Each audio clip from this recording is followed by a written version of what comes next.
Yo, it's your Renegade Ringmaster, Frankie Slauson, and you've just crash-landed into Renegade Radio, the podcast that's part rock show, part fever dream, and 100% certified Midwestern mayhem. We've had guests that'll blow your mind and tickle your nostalgia bone. Paul Myers, brother of Mike Myers, talking John Candy and comedy gold.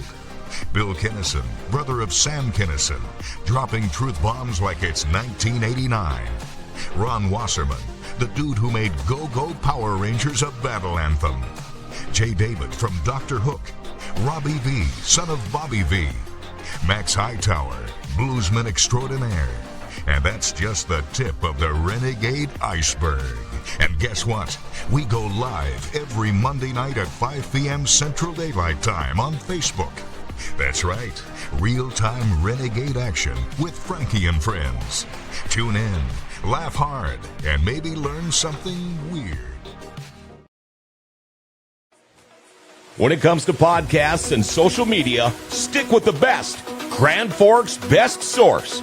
Keep up to date with local happenings and news, interviews with city leaders, athletes, nonprofits, and of course, lots of feel-good stories.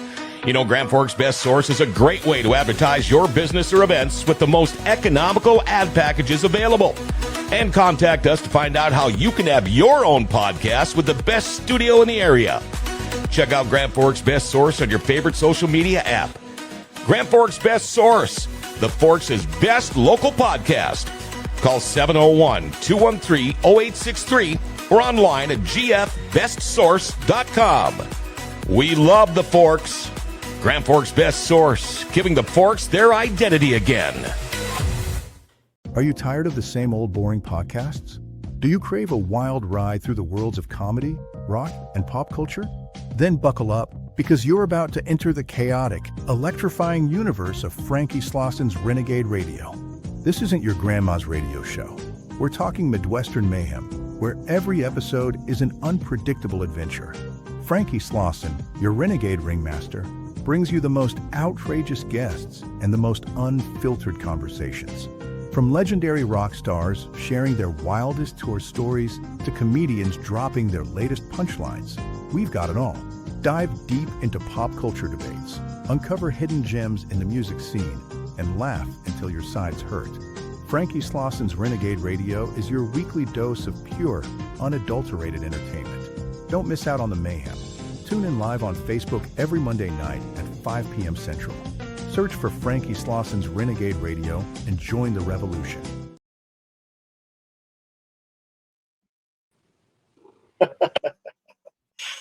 Hey, what's going on there, Max? How you doing? Good evening, Devil Dog. Yeah. How you doing there? Best day ever, man. Best day ever. Wow. Is it your birthday again? No, it's just, see, I look at the fact that every day north of terra firma is, that's better than the last one because I'm still fucking here, you know. I mean, yeah. Oh, no, you're absolutely right. I mean, there's no doubt about that. I feel the same way you do. You know, it seems like a lot more positive things have been happening lately, and you know, especially something now that I have to share with you guys here. Today on today's episode of the Renegade Radio, because there's been some good stuff happening. Nice. We like good stuff happening. Well, I mean, tonight we got at 6 o'clock we're gonna be having Justin Ray's coming on, and that's gonna be kind of a emotional roller coaster between you guys. You know. Yeah. I can't wait to be part of that conversation. Yeah, because his dad meant a hell of a lot to me, man, and. Oh yeah, absolutely. And I just did my interview here before the show started. We were supposed to do this next week with the voice actor Ed Weigel, but we decided to do it today, like a pre-record. So I just did it here just before you popped up. So nice. Yeah, and honestly, I'm really surprised that it worked out so well because you know I did think man, trust me, I get humbled and I get a little soppy, a little sappy a little bit because it's like, you know, the internet it can be a wonderful thing too, you know. to find all these people. I mean, I found you, but I found lots of other people too, and the show and everything, and all these people that are on the show, and Yeah, you should it's be just like, proud of them, dude. oh Absolutely. man, well, I definitely am. I mean, and then maybe now things are finally starting to pay off. It seems like little by little, it seems like everything is now. For some reason, I don't know why, but it just all of a sudden now everything just happened. Hey, when it rains, it pours. The old saying, right? Yeah, yeah. I'm sick and tired of getting rained on all the time, so let somebody else No get wet. shit, right?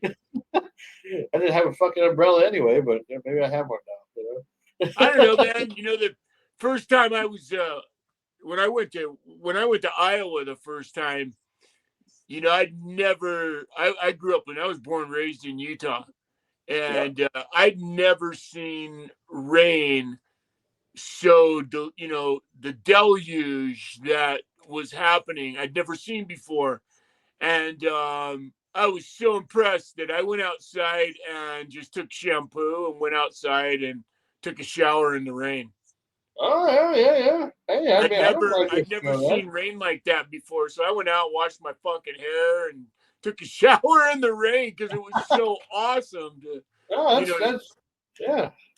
No, I don't blame you for doing that. I mean, that sounds more like hippy dippy stuff, but no you know what? shit, right? Doesn't it? It was just But a, there's it was nothing just wrong a with that. young, inexperienced kid seeing a truly massive rainstorm for the first time, and I just went, "Holy shit!" And Yeah. tried to talk my wife into doing it with me, but she was born and raised there. So she just thought I was fucking crazy. Oh, of course. And you get all those people that would think that and like, what's this guy trying to do? This crazy Utah fuck doing out here in the rain, washing himself. Yeah. Like, what is he, a caveman? Well, I looked like one at the time, so they weren't far from the truth. Oh man, I tell you. So how's the last week been for you though? Did you do anything Man, exciting? I'm a fucking lucky guy, man. My life is I got a beautiful woman. It was her birthday on Saturday. We had a great Yeah. birthday, and I just life is good to me right now. Very, very good to me. Oh, that's good. That's good. Hey, I mean, anytime to be able to celebrate something, it's not just during the holidays, just anytime. I mean, every day is Right? sort I of mean, a and holiday. that's just it, man. The most spectacular time of the year is upon us, man. It's just such a I love the fall. I love the whole aura behind Christmas and Thanksgiving, and I just love this time of year. So I'm always excited. We just had Halloween. I fucking love Halloween. Oh, I So can imagine you would. I just I mean, Max Payne really, got to love Halloween. It's Right, part of his exactly. culture, it's part of his Like we life. talked about that before. Yeah. People would always go, "What are you dressing up for as Halloween?" I'm going, "Have you not taken a fucking look at me? I'm already dressed for That's right. That's right. Take a look I'm at this dressed guy. for Halloween You'll all year fucking round. Are you kidding? This is the one day I get to celebrate it." know. Well, hey, you're the one that chose the character, or was the character Right. given to That's why. That's why I chose it, because I love the idea. That's why I loved Kiss, and all the bands I loved were the ones that dressed up. Man, I always you? loved Yeah. like New York Dolls, David Bowie. Fucking. There was a band called Alex Harvey, not a very famous band, but a great band called Alex Harvey that dressed up, and I love bands that stepped outside of just playing rock and roll. Oh, sure. I think Sting wouldn't have been nearly as impressive without the makeup. Right, exactly. Right. That But how that's come that, how come how come you didn't do makeup though? I figured I did maybe for though. like, oh, you did do makeup I for a did little. originally. I did Oh, makeup, okay. and partly because I did makeup, partly because my hair wasn't long enough yet. I'd been Oh, in sure. Japan, and when I started doing the Max Payne character, I'd cut my hair off, and then I didn't dye it natural black, and then when I finally got my gig, when I really started bringing, in Germany, it was Heavy Metal Buffalo, and I hated that. But I'd already started introducing the Max Payne character, and I'd already started dyeing my hair. So, once my hair was long enough and I could dye it black #1, I never looked back on the makeup. Sure. Just did the short beard, thing. I know John Roberts wore a lot of face paint back in his wrestling days, Sure, yeah. He'd wear a little eyeliner back in the band days. It just makes your eyes pop, right? Yeah, that's right. Yeah. I also had hair down halfway down my back and earrings and everything else. Right? Not anymore.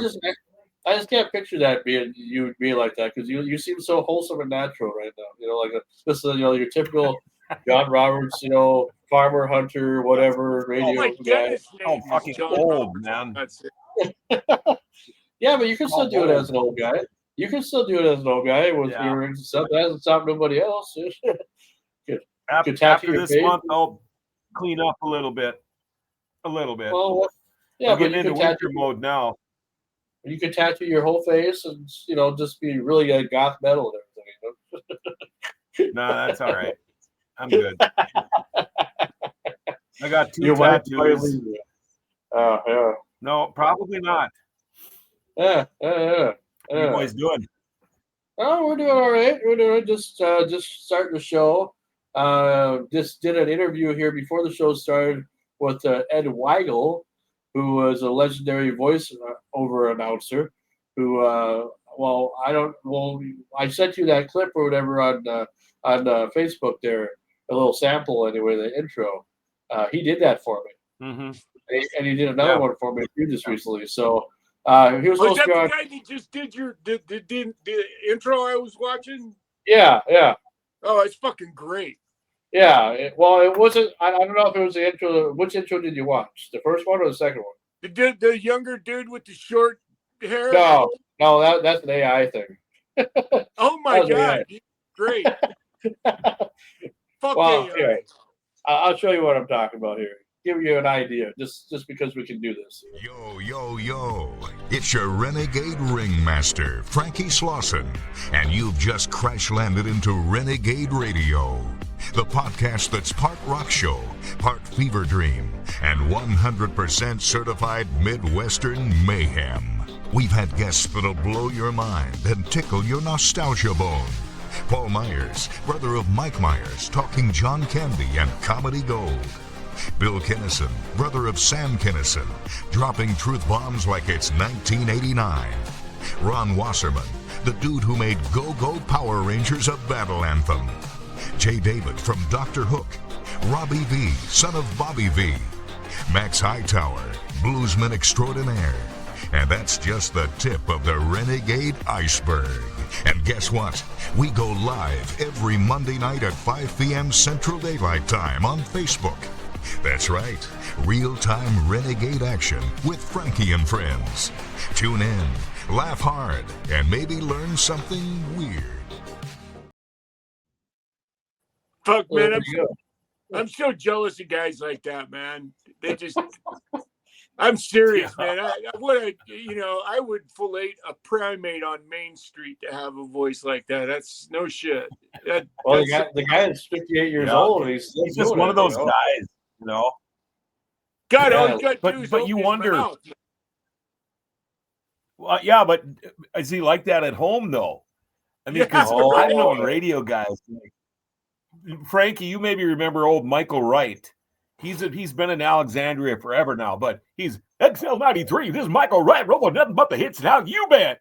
So you wonder when you go home, it's, honey, what are we having for supper tonight? Or do you talk normal? So think we'll be having sexual intercourse different. You sound different. My wife's telling me you don't have to yell. It doesn't matter if you don't yell. Fuck. Wow.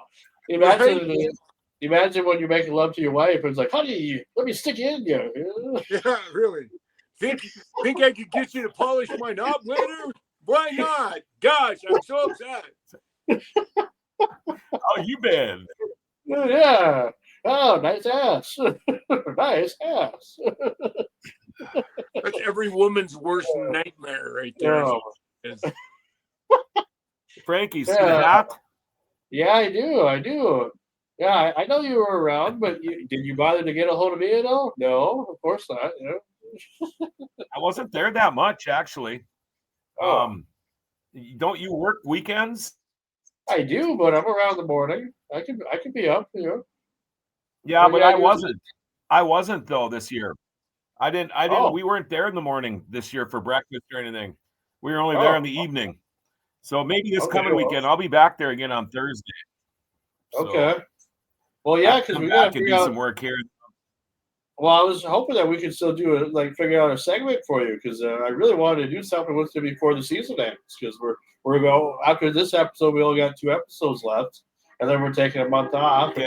And then we'll be back in January. So maybe this weekend we can. I mean, it does. I mean, I'll film you whatever you want to do. I don't care what it is. Just I can do it in the morning before I go to work. What time do you go to work? Not until we made the joke last year about it, but not until about 1:30. Yeah. Get home by 2? I work 2 to 12. I work 10 hours. Maybe we could go for a little road hunt before you go to work. Whatever, just pick me up. You can ride with, and we'll go. You might even get to see us slam a deer. You never know. Whatever. We could do that. We'll figure it out. You don't work Thursday, do you? I do. I work Thursday, Friday, Saturday, Sunday. But I mean, but I mean, if we do it in the morning, I won't be there till Thursday. I won't be there. I won't be in Brooks till Thursday evening. So if I go, I might not even go Thursday night. But but Friday and Saturday and Sunday, I'll be. Yeah, we'll figure it out. I'll get a hold of you Friday morning sometime. Okay, I'll get a hold of you Friday morning. Yeah, just don't surprise me at all. Just don't come over and be like, "Hey, I'm here." And it's like, well, I'm just still sleeping. No, I'll call you. Because I normally, when I don't have anything planned, I normally sleep until probably about 11, sometimes 12. And then I get ready and stuff. Yeah. So yeah, but yeah, I mean, if you give me some time, we can do something before I go to work. I don't. We'll figure it out. Maybe I'll just call you Friday and we'll figure out something to do on Saturday or Sunday. That's fine. In the morning. Yeah, that's all right. Fine with me. The weather will be fine because it's supposed to be a little bit nicer now this week. I think it's like pushing 60 on Saturday. Oh well, perfect. Right now up here, I've been out working in my garage and I got the heater on. Then I've been doing some yard work. Right now the temperature is 31, but it said it feels like 15 with the wind chill. Okay. So it's chilly. I didn't have gloves on. Oh, yeah. I didn't go outside at all today. I stayed home and I made meatballs and stuff. And I had a buddy come over. We watched that new ballerina movie, and that's a John Wick movie. And watched that. Yeah, because I got my new TV here not too long ago. Here, well, I got a 6. I gave back the 100 inch, and I went and got a 65 inch because I was sick and tired of having payments. So the TV was horseshit that they gave me from Aaron's anyway. So it was not a good TV. It was not what I wanted. I mean, kind of what I wanted, but not exactly what I wanted. So yeah. What are you doing there, Max? He's doing cleaning a cat litter box. It never fails. I sit down to do something like this, and my cat drops a deuce in my robe. So right when you're broadcasting, that's what it's time. Oh man! And so I figured I better. It's either that or he's flipping some weird ass looking burgers. Yeah, they are weird. I'll tell you that. Yeah, I've heard the turd burger before, or turd burglar or something. Oh man! You got a hibachi back there? Yeah. A George Foreman. But yeah, no, everything's been going. Everything's been going pretty good. I mean, now that we're almost done with the season and everything, I mean, it's gonna be nice to have a little break and everything during the holidays and everything to do all that stuff. And yeah, winter can wait as long as it wants. I don't care. We don't need a. I'm not. I used to love winter when I was a kid because I was a kid and had no responsibilities. But now it's like, no, I don't want winter. I don't need it over here. Somebody else can have it. I mean, Yeah, the I'm only not way a I fan enjoy either. it is if I was going to enjoy it, I'd just make a snowman and put a carrot for a penis or whatever instead of for his nose or whatever. Like a Dumb and Dumber. Make it smile, be happy. I used to love winter because I played hockey and I raced and ran snowmobiles all the time, and I ice fished. And now I have a half-mile long driveway, so all I do is push snow and cuss at it. And I'm not a big fan of it anymore. I don't ride snowmobile at all because I'm too beat up from them because of snowmobiles. So Yeah. here comes Mama Well, I T. mean, see, that's what I'd like to see. I like to see an edit of John Roberts just swearing at the snow. Just like being that type of old man. Like, goddamn snow, what the fuck are you doing here again? And I know I've seen you rage before. I know exactly how intense you can get. Like Oh, sex I've while you're rage camping. that often. Oh, but when I I do saw road it, rage though. you get mad at your dogs for just because they bark, and you like intentionally get mad. Just like, geez. No. I raise my voice because I'm the boss, not the dogs, and they got to know that. Okay. I'm one of them guys. I don't never beat a dog, but I'll yell at them. Yeah. But I've never beat one. I'll beat somebody up if I see them beat a dog. But you got to let them remind them who's boss once in a while. And so if it takes me, I mean, I naturally have a loud voice anyway. My wife tells me all the time, you don't have to yell, quit yelling. And it's just, I try to talk, but yeah. And when they're downstairs and they're barking that loud and I can hear them up here, then it's time to say something. Whenever somebody says, don't yell to me, I go, I'm not yelling. This is my natural voice. I'm a librarian, goddammit. I'm just a loud motherfucker, okay? Yeah. I don't know how I got hired as a librarian, but I did. Jeez. Live with it. Be quiet. Oh, my goodness. Mama T would be the perfect librarian because, she's so quiet and everything. She doesn't say a word, I actually was a library assistant. I've had a lot of jobs. Between library assistant all the way to factory worker. Well, why'd you pause on factory worker there? That's what you kids are calling it nowadays. I think she chose her words wisely there. Has something to do with sex or anything like that, or is that just like no sex? Factory no nudity, worker, no sex. Factory worker is a sexual position. Okay, no, oh my God, it wasn't a sex factory. Everybody talking about 6'7" now. I don't know what even that means at all, but it's all these kids in there. It's like, what? What happened to come see, come saw? I thought, now it's 6'7". Yeah, I mean, yeah. Isn't that what it was when we grew up? Come see, come saw. I mean, yeah. Wax on, somebody wax told off. me what 6'7" means, and I can't remember now. Yeah, it's cat. I don't know. Cat, man. That's because it's bullshit. Yeah, don't be sus now. Come on now. I know what that means. Oh my goodness. Anyway, lit. I know lit.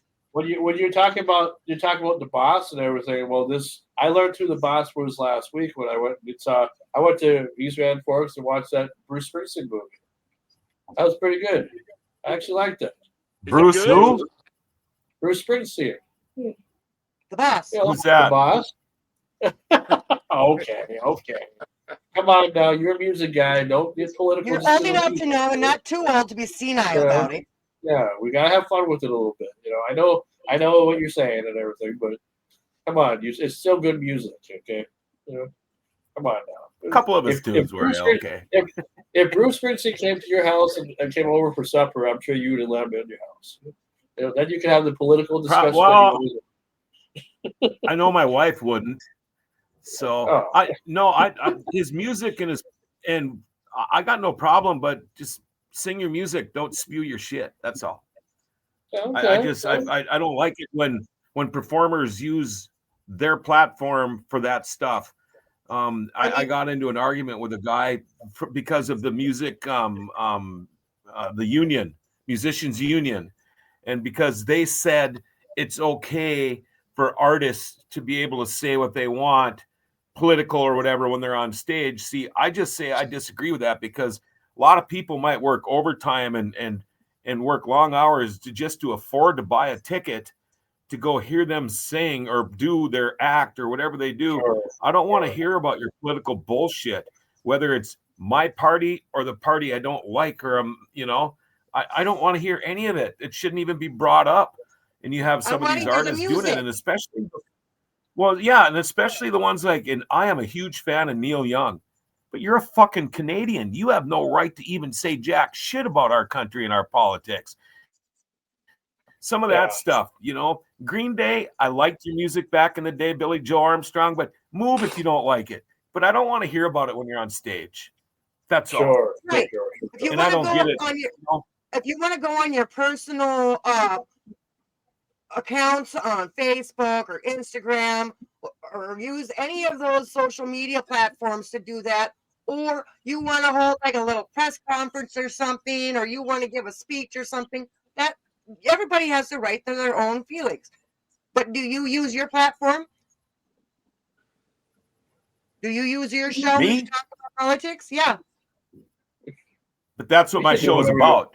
He does whatever he wants. Right. That's what my show is about, though. That's what your show is about. And that's why people watch you, because that's what you're doing. That's what they're watching for. Yep. They're watching because they want to hear what you have to say about those things. Yeah, and they're not paying $195 to watch me either. Right. Yeah, that's true. Like a musician or a musician or an actor or anything like that. Like, you don't see an actor up on stage or on the screen all of a sudden off to the side. Well, that Trump, he's bullshit. Well, I don't know. Maybe you do sometimes. Unless it's the awards. The award shows is when they do it. The award show. Robert De Niro. You know how expensive those tickets are? What's that? To go to the award shows?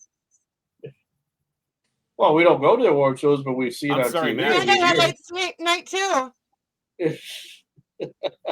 I think you're running a huge financial mistake by doing exactly what John's talking about. I think I think you're making a big, regardless of what your political power is, why would you? Here's my point. You do that to ingratiate an audience and get them to come to buy your records and to come and see you play live.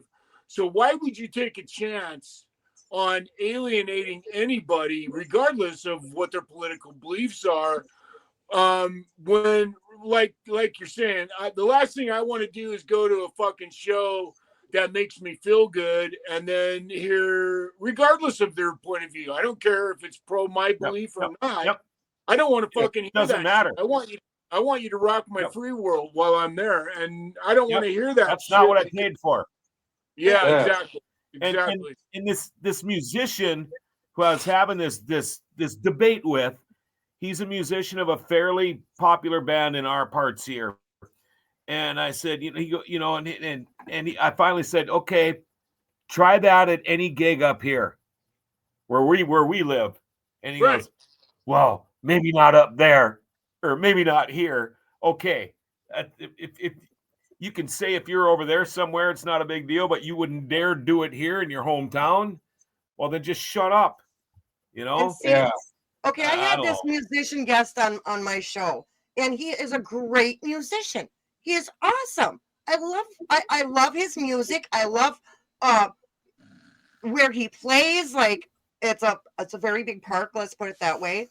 But he has a song about if you love Trump, if you don't hate Trump, and you ask me, can we still be friends? The answer is fuck no. And he has this entire song with those literal words. And I was thinking about having him back on my show, but I'm just like, I'm going to alienate part of my audience, him playing that song on my show, or him going on and on. So get him back on, and when he plays it, just cut him off stuff, and end the show. Musicians doing that stuff, they are alienating themselves from audiences and from specific platforms that don't tolerate that. Hi, everybody. Yeah, what's going on, man? Look at that dude. Hey, I acknowledged you. I say, hey, I got headlights tonight too. What's up, MD? Well, we don't want to. We don't want like 5 minutes. Hi. We don't want to piss anybody off, but I think it's here if anybody cares.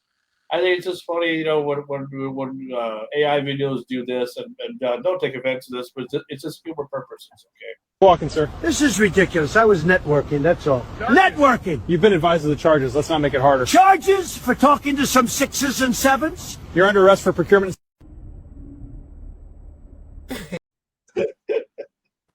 I thought it's kind of funny, him wearing a dress, it's AI, of course, obviously, but it's just like, yeah.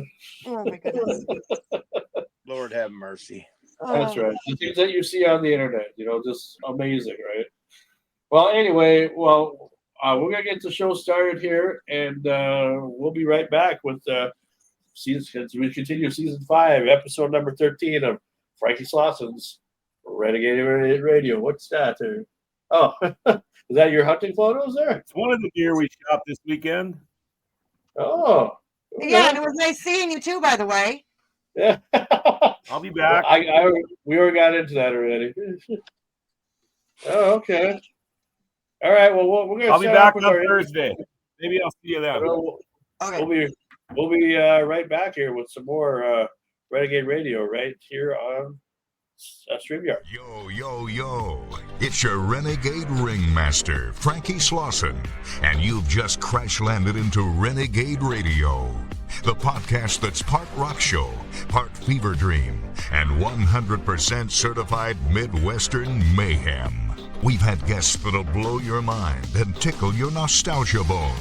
Paul Myers, brother of Mike Myers, talking John Candy and comedy gold. Bill Kinnison, brother of Sam Kinnison, dropping truth bombs like it's 1989. Ron Wasserman, the dude who made Go-Go Power Rangers a battle anthem. Jay David from Dr. Hook. Robbie V, son of Bobby V. Max Hightower, bluesman extraordinaire. And that's just the tip of the Renegade iceberg. And guess what? We go live every Monday night at 5 p.m. Central Daylight Time on Facebook. That's right, real-time Renegade action with Frankie and friends. Tune in, laugh hard, and maybe learn something weird. When it comes to podcasts and social media, stick with the best. Grand Forks' best source.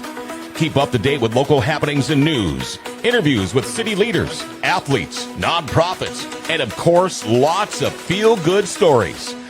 Grand Forks' best source is a great way to advertise your business or events with the most economical ad packages available.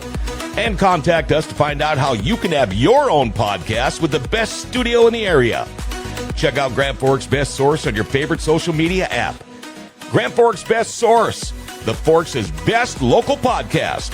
Call 701-213-0863 or online at gfbestsource.com. We love the Forks. Grand Forks' best source, giving the Forks their identity again. And with that, welcome to Renegade Radio. Thank you, my brother. Hey, who is that wrestling dude? That wrestling dude. He almost looks familiar. Was that really you, Max? Fucking when I watch it now, I have to say I don't think so. I mean, that was no AI crap. That was you. That was me. That was good, brother. That was good. That's props. Thank you. March 27th, 1993. That's the part about my gimmick. I never understood why they didn't. Maybe it's just me, but I think they could have made a lot of fucking money with that. That should have been your entry right there. They wouldn't do it. for whatever reason, they would not. I only played my guitar live in WCW twice, and one of them was the national anthem on the very first time I was on television. So, they just, for whatever reason, they couldn't see the vision of how I could make them money. And so therefore that's, I guess it's their loss. Their loss. That should have been That's their loss. That should have been your own entry right there. And have you coming out with a guitar wrapped around your neck, jamming on the way down. Well, I actually have for that song. I just played that song a cappella, which is the name of that song is called WFO, and I played it a cappella that day at the stage, center stage. They built me that thing I was standing on that had these fans underneath it and all the lighting, everything. I went in there and I thought, wow, these guys are really going to do something with this. We're going to have a lot of fun. And that's where it fucking ended. But, I even have a rhythm track that I completely constructed for that. And so they could play the rhythm track. You'll see the rhythm track actually, because in the movie I'm about to release, I play that same song with the rhythm track in Europe a couple of times. So you'll get to see it. That's cool. Can't wait. Need an autographed copy. That's right. Autographed copy and behind the scenes and everything. Fuck the autograph. I want to get together, all of us get together live and just get shit faced. Oh, absolutely. I do it with you. Fun as hell. That would be cool. I think we should try and do that. I can't even drive up the street to my Kogos. You want me to come there? Oh, that means a good fucking drunk. Yes. Yeah. I'll be there. Mad Dog and Sam will go all the way to Idaho, but they won't come to Minnesota to come see me. That's yeah, the only we went to Idaho because I told you. We thought that was the Black Miss America Teenage Pageant Award winner, Miss Idaho. Yeah, okay. Oh my God. Anyway. Well, you said you were going to come up here last year and you never did. Yeah. I know. That's my fault. That wasn't my brother. I should have known that. I couldn't rely on you, but oh well, it's okay. It doesn't matter. That wasn't my brother's fault. My brother wanted to come. That was my fault. I know. Well, next time the invite Grand happens again. Grand Forks would be perfect because it's an hour away from Mama T and Frankie. There's enough stuff to do here. There's places. I mean, I got room for people. There's places here. There's things to do. Yeah, but I don't want it'd be a great place in the summer. You guys could come and check out the racetrack. You could be guests of ours at the Speedway. Jean-Claude. Well, I don't want to wake up with Bigfoot banging me in the ass. There's no Bigfoot here.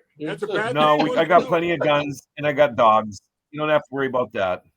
You know what would be kind of fun would be like, when we get close to our 100th episode, that's when everybody should show up. I think so.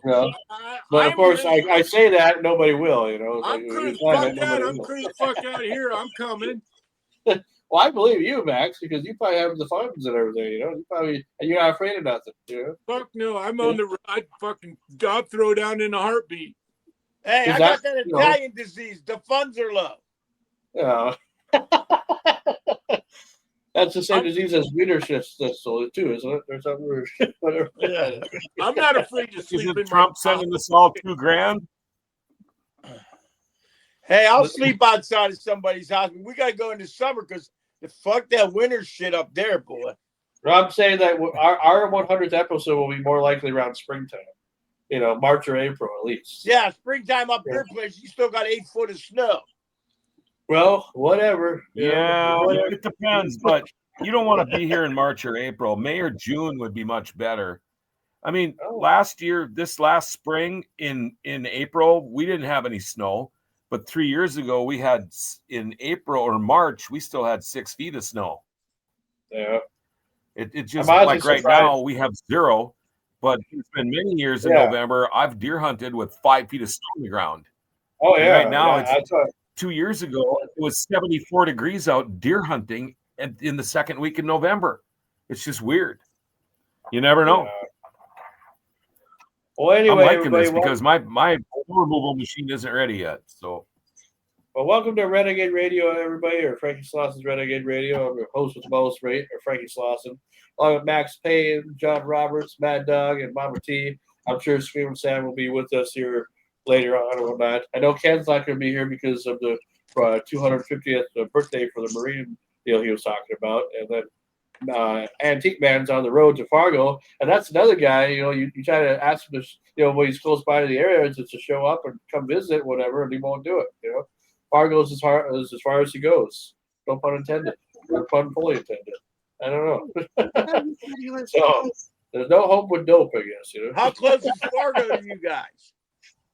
Fargo is about an hour from Grand It's an hour from me, but it's about an hour and a half from me. But from Frankie, about an hour and a half, Yeah. about an hour and 45 minutes. It's not that far. No and from Fargo to where I live now, the speed limit is now what, 80? 80, yeah. Holy Right? crap. Oh, You yeah. are once a Yeah, redneck. you can get here pretty quick. Oh yeah, I've been to Fargo a few times You're already. a redneck. Yeah, used to take an hour, now it takes 45 minutes. But anyway, so tonight this is episode number 13 of season 5. We got 2 more episodes after tonight for the remainder of season 5, because we will be done here on Monday, November 24th, the week of Thanksgiving. That'll be our season 5 finale, and then we'll be back Monday, January 12th to start season 6.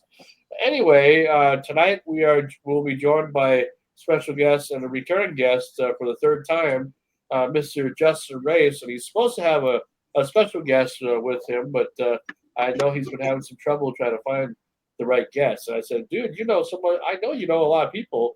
You can find anybody, but we'll see if he does or not. Because if he don't, it's fine. We can talk to Justin. He has lots of stories, and the reunion between him and Max, man, I tell you, that's gonna be fun. That'll be fun. And I didn't meet him last time. I wasn't on. So Mad Dog will get a chance to meet I him too. can't wait. Been looking forward That's to right. it. Oh, absolutely. No, everything's been going great. I mean, it seems like lately things have just been going as magically delicious as they can be. I don't know why that is. I don't know Because if you're it's a just, leprechaun. yeah, okay. Well, it was just a saying. That was just a saying. That's because you referenced the Lucky Charms commercial from the 1960s. Well, and I am magically delicious sometimes, I guess. Magically and delicious, I could call it. We could be a tag team. I thought you were Magically talking delicious. about short little fuckers with curly red hair. That's right. Named Lucky. That's Who right. have 10 skills. Lucky Charms. But anyway, You gotta watch how you talk about little people. No, I was talking about the movie. What I'm trying to get at is that it's been a good season. It's been a good year. This whole year has been. I mean, the last few years have been good too, but this year, I don't know. There's something special about this year that has made everything that we've done since the first episode of season 4. Back in January, to all the way now and to the end. It's like I sometimes get a little teary-eyed just thinking about all the fun that we've had and all the fun we're going to have. It's like everybody looks forward to coming here on Mondays and everything, and it's like, and because of that, good things have been happening. And I did an interview earlier today with Ed Weigel, who is a legendary voice announcer. He used to voice for the World Wrestling Federation or World Wrestling Entertainment, and did a lot of the audio, a lot of the radio spots and everything, and the house show spots, and among all the other things that he's done.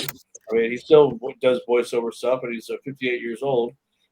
He was supposed to be on next week, but we figured this week would be better, just because he doesn't know week to week sometimes if he's going to be around or not. So we just did it ahead of time. So I kind of jumped the gun, but I just put it on TikTok anyway, so you can watch it on TikTok later on if you want. But so I'll go see what I can do to find us a new guest here for next week. But then the final episode, we're just gonna stick with one guest for the final episode, and for season 5, and that is the return of Tim Langford, who is the lead singer of the well-known blues group Too Slim and the Tail Draggers. Now, Matt should know about Too Slim and the Tail Draggers because Tim is from Idaho. Really? Are you familiar with that band at all? From where? I'm not. Idaho? I mean, the Too Slim and the Tail Draggers? I have not heard of them. Sorry. But then I'm Oh, removed right now, so. well, in Bobby, 2 weeks. In 2 weeks, he'll be on our show. So I will do some research and find out some things about their music has always been on. I got introduced to it through satellite radio, through Bluesville, because we're friends with Early Times. He's been on the show a couple times, and I've interviewed him a few times in the past. And he's the host of Bluesville and Deep Tracks on radio.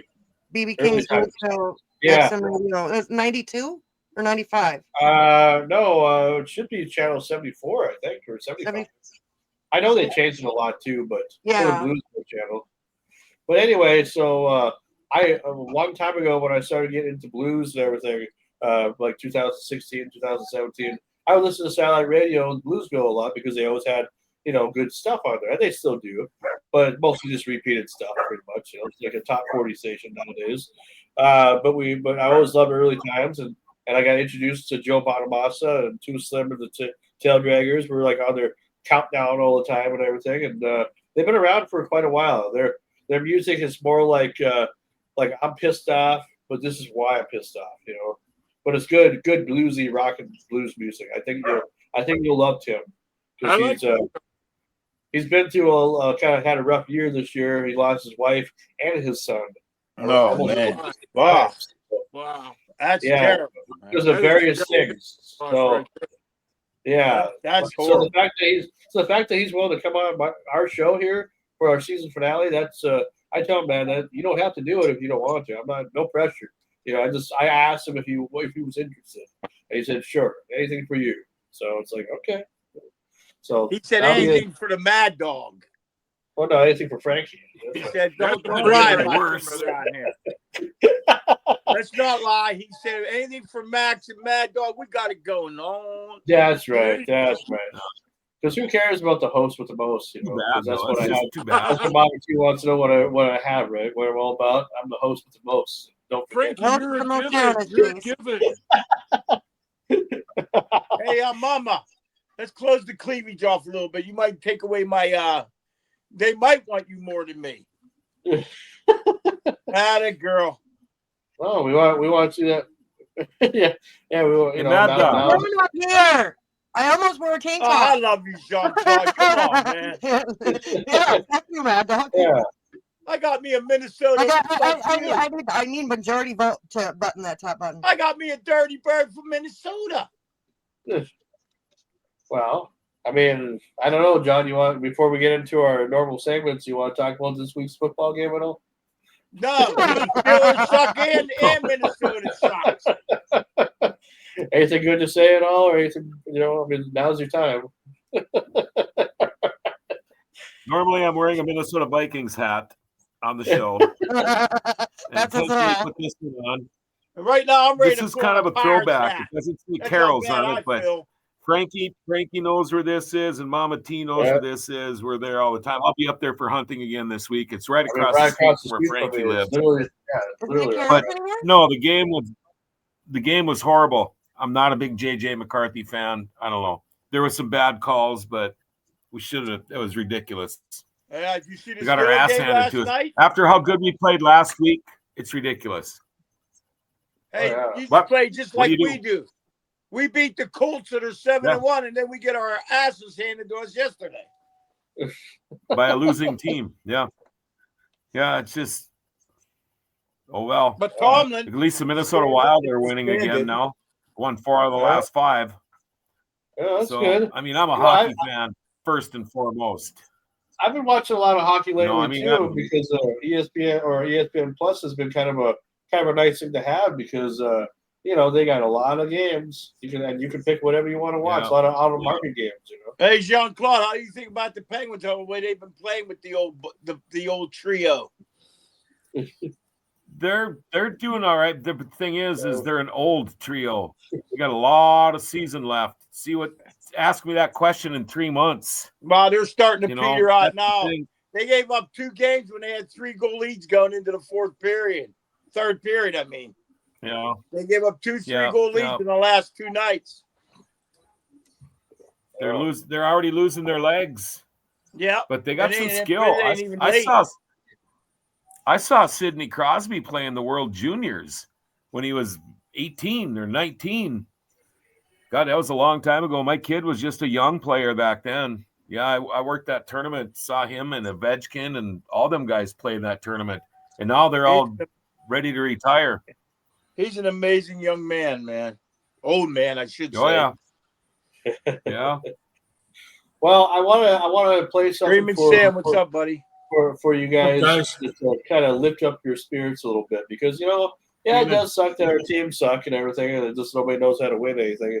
And Minnesota, it'd be great if Minnesota won all the championships, so for 1 year at least, everything, won all the, it'd be the greatest state ever for a little while, right?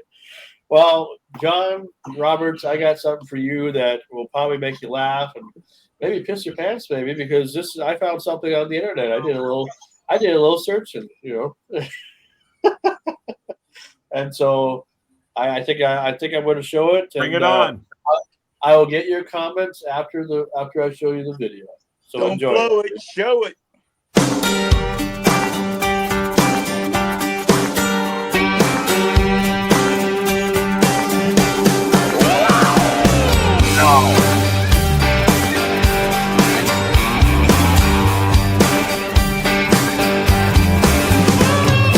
Some guys hunt for 12-point bucks in the woods and out their trucks. The sight of big old racks just hung them all. They see Bambi and want to shoot it, but I don't have the heart to do it. I'd rather be out fishing on the pond, 'cause I'm a bass man, non-stop and bobber dropping past me. Can't get enough, I freaking love it, yes ma'am. I probably got a problem, I know. And just like Bill Dane, I wet my line every time I get the chance. I kiss them little fishes when they're in my hand. This is who I am. Ooh, I'm a bass man.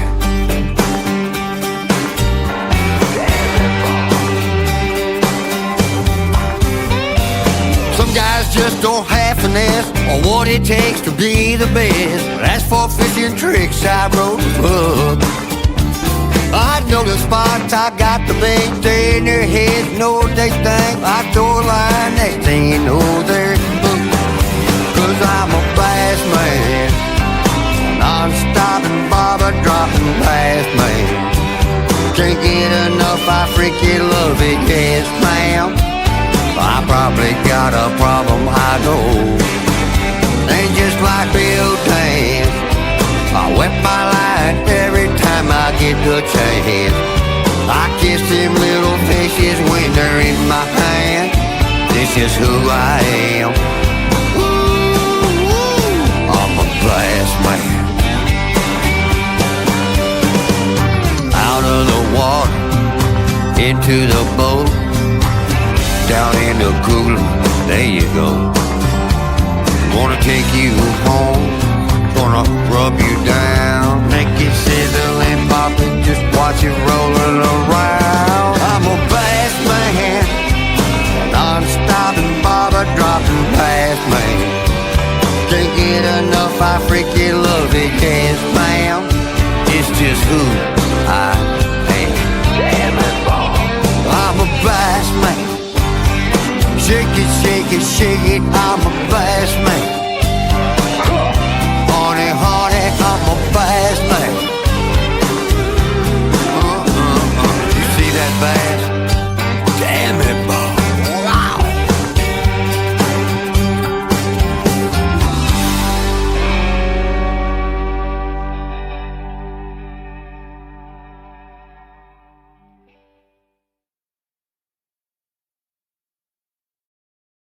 Hate that guy. That is the biggest loser I ever met in my life.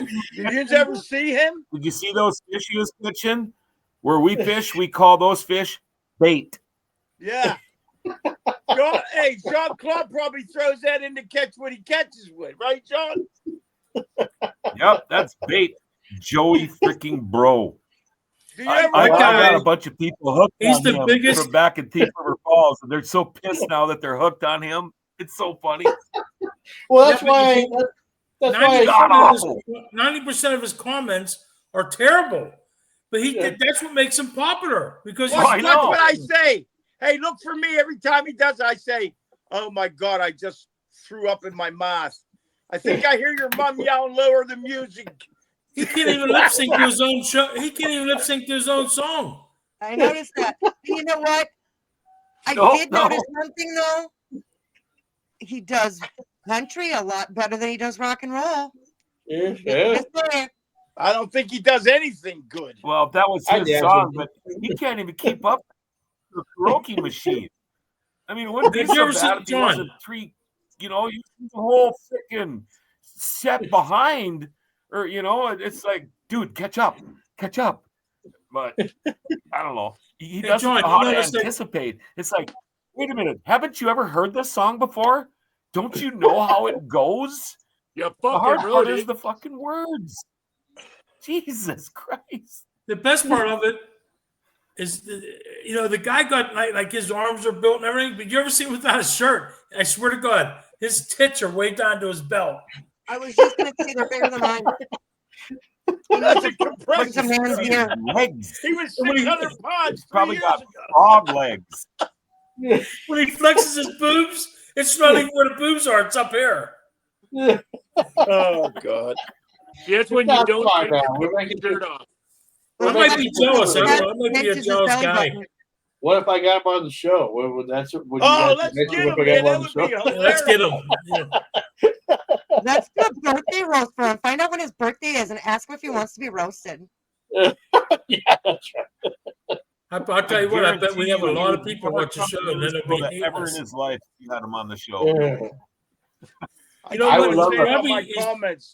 He's probably not a bad guy. He's probably not a bad guy at all. And he's having fun. Probably not. He took something that he's terrible at and made it good.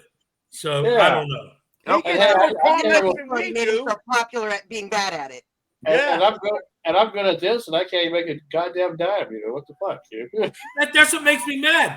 I've been doing Screaming Sam for fucking 20 years, and I still can't make it off the fucking thing. This guy goes on the internet, acts like a fucking idiot, and he's more popular than me. Does that piss you off, Sam? Do you want to rage? Keep on commenting. I said, hey, I think I hear your mom yelling, turn down the music, Johnny, or Joey, whatever your name is. He still lives with his mother. So let me ask you this, Sam. Does that make you mad? Does that make you put you in a rage where you just want to get that inner and outer Sam kiss going, and you just sometimes I see this guy, right, and I go, what the fuck do people see in this guy? He can't sing for nothing. And they fucking praise him and they love him. Some people hate him, but he loves the bad comments. This guy enjoys it. I said to my brother, shows up in bars and just woo over him. I said to my brother one day, I'm going to comment something good. He goes, don't, because if you do, he's going to keep on sticking around. He's going to stick around anyway. We've got another viewer, Dawn Marstead. You, John, I think you know her. They run a bar in New Fulton. Hi, Dawn. She says, because people pay to watch stupid. They do. Oh, for sure. They do. For sure. Oh, yeah. Is that why she's watching us? How come they pay us? How come I don't get paid? I'm stupid. What did Tony say? They're watching us. Is that why she's watching us? Look at Jackass. Yeah. We'd be making money if people paid to watch stupid. That's right. Yeah. Well, they should pay to watch for free, I guess, right? We're gonna. I'm telling you guys, next year we're gonna be big. I have a feeling. Well, not only did I do big and fat. Not only did I do a little research, for John Roberts liking, but I also went a little farther and did some Screaming Sam research too, a little bit. Just to see him out in the wild, in an uncomfortable situation, we'll just say, even though this might not be him, but it could be him. Maybe from a different period of time. We don't know, but we'll find out. That goddamn mother! Oh my goddamn mother! Finn! Okay, real story. Where the f*** are they? Okay, real story. I looked them up on Craigslist. They're worth a lot of money.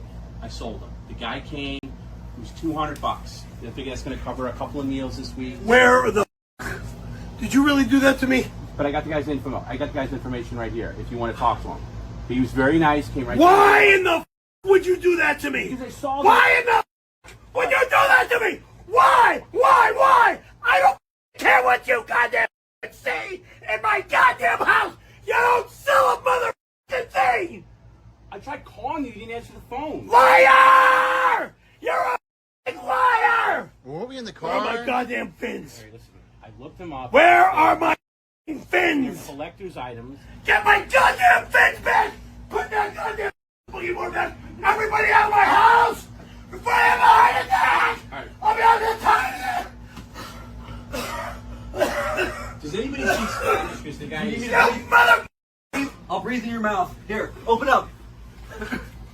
Hey, relax. We'll find the fins. Well, I think Tom sold them, but we'll find the guy. Give me my goddamn fins back. How about the money? Get them now! Where'd you get them?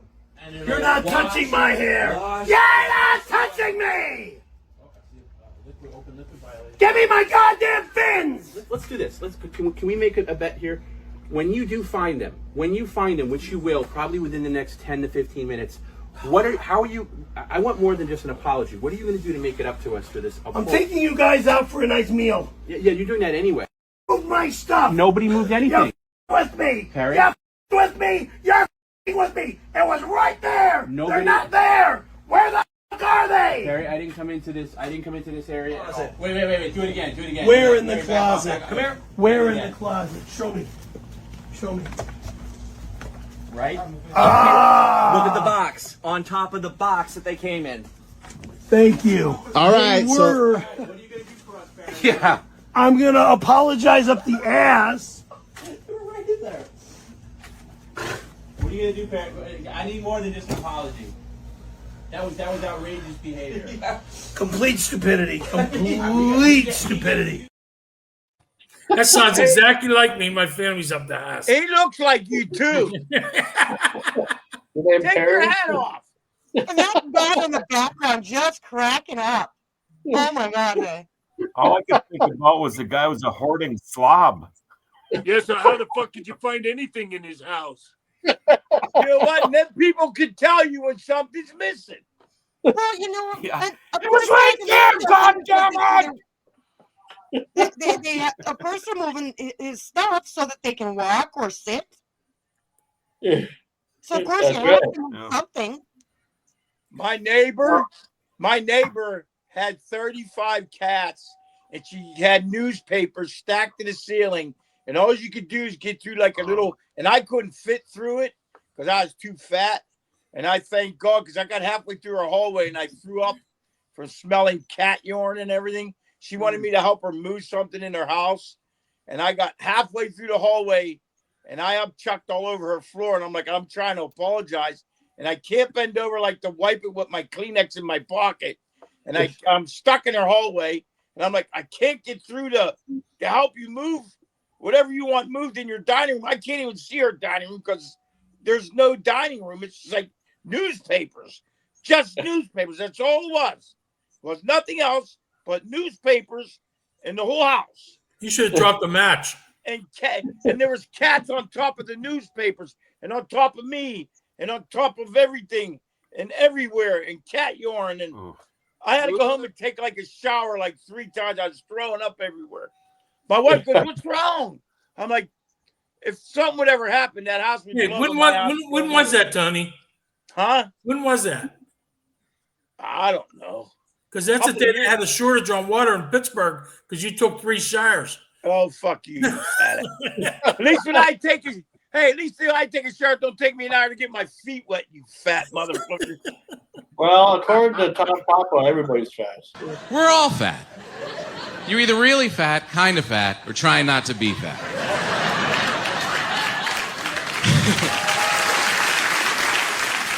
Either way, fat's coming. And that's all right. Don't hate on it. You know why you're fat? Because you're winners. Yeah, first generation, born at the right time, doesn't have to fight for survival. Food always within arm's reach, perfect temperature everywhere you go. Every day wake up in America, it's a perfect 72 and snacky. So yeah, we're gonna be a little chubby. Big deal. Don't hate on it. Don't hate on it. Except you. This is it, guys. You're a grown-up. You're an adult. This is what you ended up looking like. Game over. So you don't have the body of an Olympic athlete. Well, you're not an Olympic athlete. You're Don from sales. You got a fat ass. You wear khakis. You hike them up when you walk. We still like you. Hey, Frank, that was we funny. set you up for that, man. That was funny. We led right into that. Yeah, that's right. That's why I played it. That was smooth. That's perfect. Like the term dad bod was the greatest new term ever. They actually have some stores that actually have the dad bod something now, which is weird, to see. I'm Because far normally beyond these that. were all fit people and everything, all mannequins and everything, all fit. Now they're all like, looks like barbecue grills or they're out barbecuing or whatever. So, Far beyond. What do you get just after to dad put bod? all of this into perspective, Bobby had 2 nicknames for me. One was Crepe, and the reason it was Crepe was because he did speak to text, and he was shortening. So he'd call. At first, he was calling me his crazy baby, and that was Crabe. Well, he said that into his phone, and it autocorrected to Crepe. Okay, Crepe. I was like, okay, it's thin and tasty. Well, his second favorite nickname for me was Thunderbuns, and he would say it on stage. Thunderbuns, get up here and sing. Thunderbuns. Looking at you, you're gonna let him get away with that? Yeah. What the hell? Fun. I think I'm going to start calling you that now. That'd be a good new nickname for you. Better than Little Wee Wee. Is that what they call you? There? Yeah, that's what my wife calls me. Tiny prick. But you know, with that fat Little video, prick you. but we know You why little prick. but we all know why we're fat, right? It's because of stuff like this. Right, free buffet for life. Which fast food would you? Chick-fil-A for forever. Oh, don't tease me. If that comes in, obviously the sauce is included, but the drip. Oh, the mighty grail, the mash and gravy, the fried chicken's there, the tenders, the wings, Taco Bell. Are you joking? I've got IBS. I'd literally be pooing forever. What's that? I've never had a Panda Express, but everyone says the orange chicken is to die for. Is that right? Guys, be real. I've never had one. See, that's too much carbs and cheese. Garlic bread, there's not many sides going on there. It's just pure pizza. Oh, Popeyes. Hello, darling. How are we? Oh, the biscuits are so good. The burgers, the chicken itself. Never had a Chipotle. Don't shout at me. I'm saving it. Don't you worry. I will give it a go. Why have you got a plate with just rice on it? See, I've had this too much in my life. But I don't know if I can handle it. I'm going to say no to that one. I'm sorry, Sharon. I can't. Oh, I do love a good old foot long. God, I nearly said something else. Easy there. Good old ciabatta. Oh, I do like a teriyaki as well. In and out. By the way, probably up there with one of the best burgers I've ever had. I'm saying it with my chest. And apparently there's a secret menu. I don't think I've had a Wendy's before either. Guys, Wendy's any good? You need to help me out here. I've had a Jack in the Box. Greasy, calories. Oh, it was lovely. I don't care. I liked it. You know what? Tonight I was in the mood for McDonald's. My wife had to work late, and I wanted a Big Mac so bad. I got 2 of them and McNuggets. Dude, I got sick to my stomach. That's why I was late for the show. That's probably why you haven't had that. You probably haven't had that type of food in a while, probably. John, you like Wendy's? Wendy's nuts are running your across face. your face. Wendy's. I love Wendy's, and do you like Wendy's? Once you look at the little girl, you're never gonna be able to unsee it. But across her neck, her little bow ties. No, it's across your face.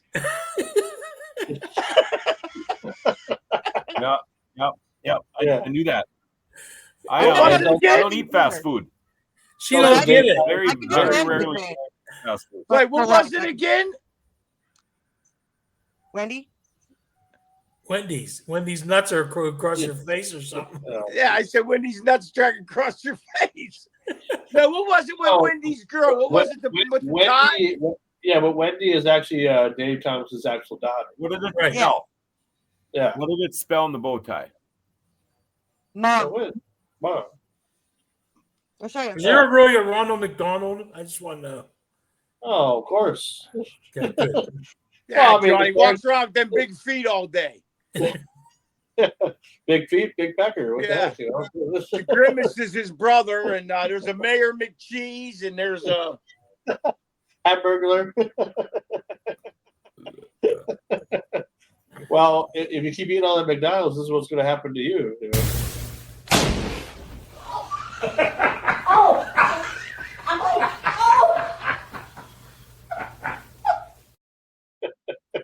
Oh, that's hilarious. I can see Johnny doing that. He ain't lying.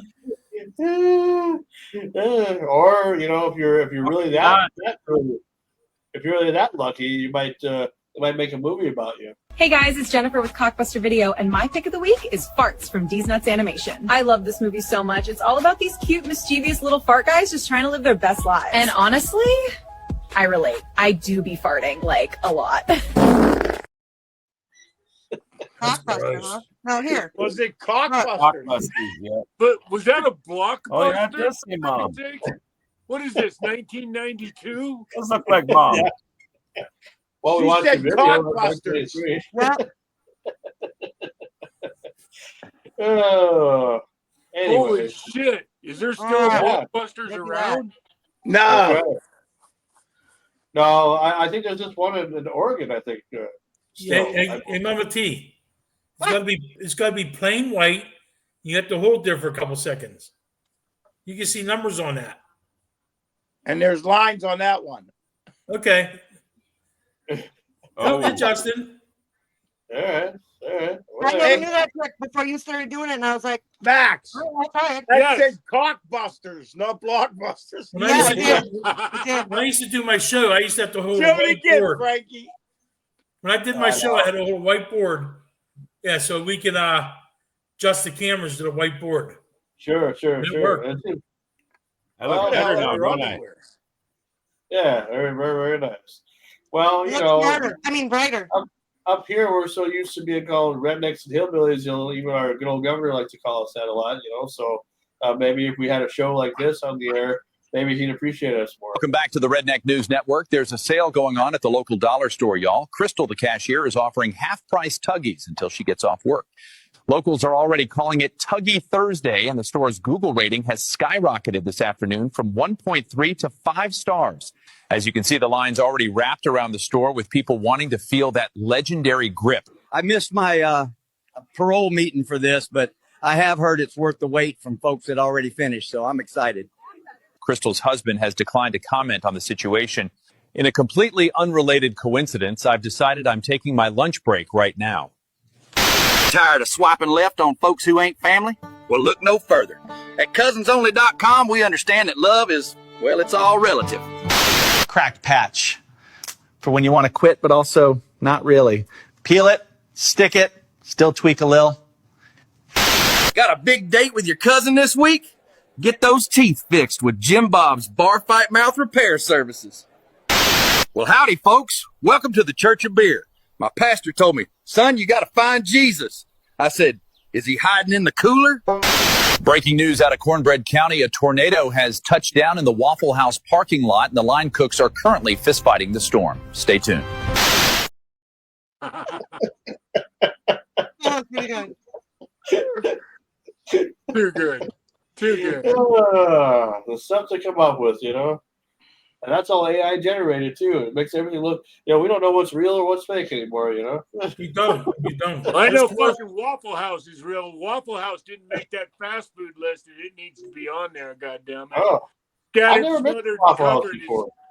Is unparalleled in the universe. You should see a lot of commercials now are I've never AI. been to most of those. I've never been to most. Yeah, we don't have a Waffle House in Grand Forks or Fargo at all. If we did, I'd go to. Brad, we don't have a Chipotle. There's a lot of things we don't have. Yeah, that's sad. Yeah, you have have most food. of them, but Shit. Everybody keeps talking about Costco, but that's like Sam's Club for us. You have all you can eat moose and beer. We don't have that. Okay. And beets. The China buffet. Go to the what is it? Panda. Panda no, Express? not Panda. Oh, Panda Buffet. Yeah, that is Panda buffet. Yeah, I will eat there if I had the money. I would eat there every day. Wow. I love mine Yeah, too. We yeah, love that's- ours up here, man. I'd eat there every day too. What is You it? start- China I buffet, just like Keith, buffets because you Panda have your Express. choice. So I mean, it doesn't matter what kind of buffet. I'm a meat and potato guy myself, but I You guys love have But they have seafood. French fries and tater I tots love. and stuff there too. And chicken well, nuggets. my wife's telling I'm not a meat and buffet. potato We guy don't have because any on the now. grill. I mean, like So, like, the whole washing thing. That's freaking cool. I mean, So John Roberts. So like what like say when you're working at GFBS and all that, like day to day, like do you normally go home for lunch or do you just bring something or do you go out and eat sometimes? No, I That's get you, John. on my way to work. I leave my house about 6:15. I stop and I get a bottle of Lipton iced tea and a little thing of crackers with peanut butter on it. Them little 8-pack little thing, and then I pretty much just when I'm done work, I come home and have a little lunch. I'm usually home by 1:00, and my day is done. So you don't go unless to I'm fishing or going racing. So you don't go to Rumors that often then. I just figure you go there all the time just because it's right next door. They opened up one of them No. Chinese buffets No. near my house. I haven't seen a cat or a dog in about 3 months. I can't afford. I can't afford to go sit in a bar every day for lunch. You Heck, it's should have gone expensive, up man. and acted in that lady's house. I was like, okay, first the newspapers would go, and then it would turn into a China buffet. Yeah. Well, the thing Mama is, T. I will give Rumors shout out because their mac and cheese is so flippin' good. You can hear your arteries harden as you eat it. It's that good. That's what I like. Food. Well, You guys Mama have T- Culver's? Yeah, we have Culver's. Oh Good. yeah, I've been there a couple times. It's actually pretty How good. about rallies and checkers? No, Don't have that either. I've heard of that. We have Sonic. We don't have Fuck churches. Sonic. I've never eaten there again. Their food has gone straight down fucking hill. We have was it? Oh geez, was it Popeyes We have over in Fargo? Popeyes is shit, man. We lost. We had one here and it went out of business here. We have hot dick insider. What? Well, I mean, okay. You gotta go down to the cities for close to the cities for this, but White Well, Castle. if Mama T keeps eating all that Panda Express, this is what she's going to be like when she's old. Trick or treat. I have something you won't eat. Ha! My vagina. Oh my Yeah. I knew that where that was going as soon as she saw I have not something you want. Oh no, she's not. Damn. My brother would eat that. He's so fat he'd eat that. What the We're all fuck is that sitting at all the about? family reunion and That was leading into all the Mama T's story grandkids about Panda and Express. kids and everybody, brothers, sisters, aunties, uncles, everybody's Yeah. sitting there, and Grandma all of a sudden starts laughing, and we're like, "What? It's so funny." So you're all here because I wanted to get lucky. Hey, they need loving too. Oh, absolutely. Well, Hey, I got. it was the only thing left in the room, and the only thing left the rest of the night, and I was hammered.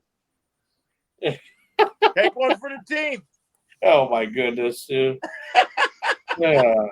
Come on, Well, I got more guy. I'm not that kind of guy. Come on. Just make sure that if you're ever doing that, make sure that you have plenty WD-40. Have you guys seen this commercial?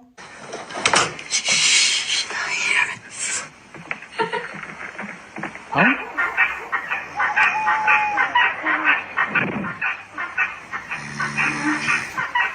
Malcolm, can you hear that? Malcolm! Malcolm!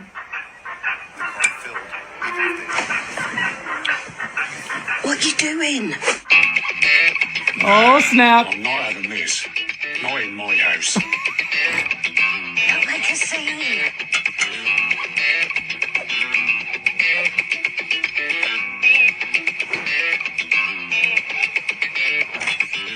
Oh no.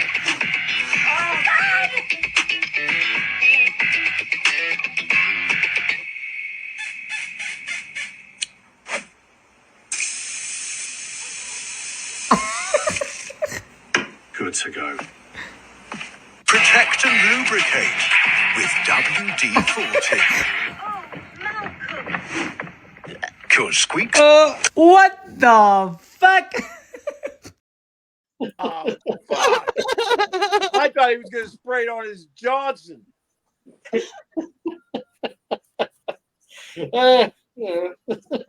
Tag the old lady. Yeah, I tell you never know. You never know on the Frankie Slauson show. That's right. That's right. Renegade Radio here. I got one more little thing for comedy here for you before we might as well just take a comedy, quick, It's for the comedy, eh? quick piss break or whatever while we're waiting for our guest. Justin's going to be here in about 10 minutes or so. So we'll take a quick for break. the comedy. Yeah, that's right. For the comedy. For the comedy, eh? Okay. So. I don't want to miss any good videos, but I got to run too. All right. We'll be right back with more Renegade Radio right here on StreamYard. My girlfriend says to me, she goes, I don't think you keep talking about how hard it is on you getting older, but it's much harder on women to get older than it is for men. Do you women believe that's true? Yes. Good. Let me tell you why you're wrong. You're wrong because you just don't know what we're going through, right, guys? We don't tell you what we're going through. You know why I don't tell her what I'm going through? Because she likes to have a glass of wine and go talk to her friends and tell them stuff about me nobody should ever know. Right? They're all just sitting around having a drink. One of her friends is like, did I tell you my husband just got promoted? She's like, Rocky found a wart on his butt. I'm like, why are you telling people my business? Your husband ever hurt his neck and never tell you how he hurt it, right? He's like, oh, right, all the time. I'll tell you how he hurt it. Pooping. That's how he hurt it, right? It's true. We've all been, anybody over 50 has done this. I'm just sitting on the toilet. I get up, I turn around to go to flush. Boom. I'm like, oh, that's going to hurt for a while. You can't. I'm off. Now I'm walking around the house and she's like, what happened? I'm like, I was doing some stuff in the garage. Don't worry about it. It's so true. After 50, how old are you, man, in the hat? 32, you don't know anything yet, right? He doesn't know, Chris. 32, you don't know. This is what's going to happen, man. In about 18 years, when you turn 50, weird stuff's going to start happening in the bathroom. This is weird, but this is real. Back me up, Chris. I'm sitting on the toilet doing my business. I wipe, I get up, I turn around, I go to flush. There's no toilet paper in the toilet.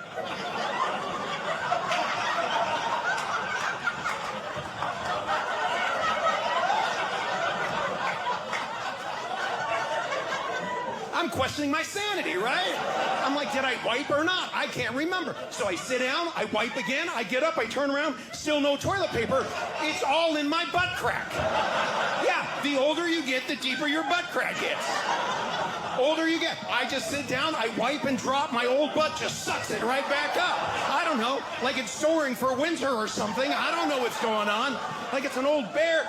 I've had toilet paper in there since last Thursday. You don't know my problems. Chris does. He's not laughing. This is true. He's looking at me in fear because his wife now knows what's happening.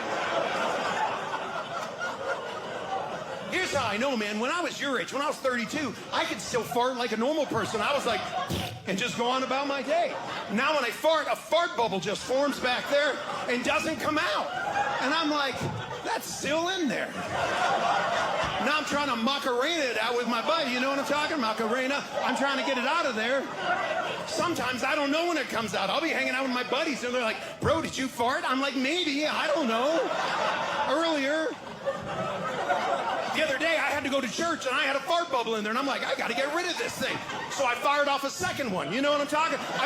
It's like a vending machine. That's what I was thinking, right? When the candy bar doesn't fall off, so you buy the one behind it, you get no, now I just got two in there, and I got a third one in the chamber, and I'm scared. I'm scared, right? Because last week, I farted out loud, and my back cracked. Does that happen to you yet? That's a real problem. I was just standing there, I was like, and then I heard, and I was taller. I was like, I haven't felt this good in 4 years. I went to the gym.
When it comes to podcasts and social media, stick with the best. Grand Forks' best source. Keep up to date with local happenings and news, interviews with city leaders, athletes, nonprofits, and of course, lots of feel-good stories. You know, Grand Forks' best source is a great way to advertise your business or events with the most economical ad packages available. And contact us to find out how you can have your own podcast with the best studio in the area. Check out Grand Forks' best source on your favorite social media app. Grand Forks' best source, the Forks' best local podcast. Call 701-213-0863 or online at gfbestsource.com. We love the Forks.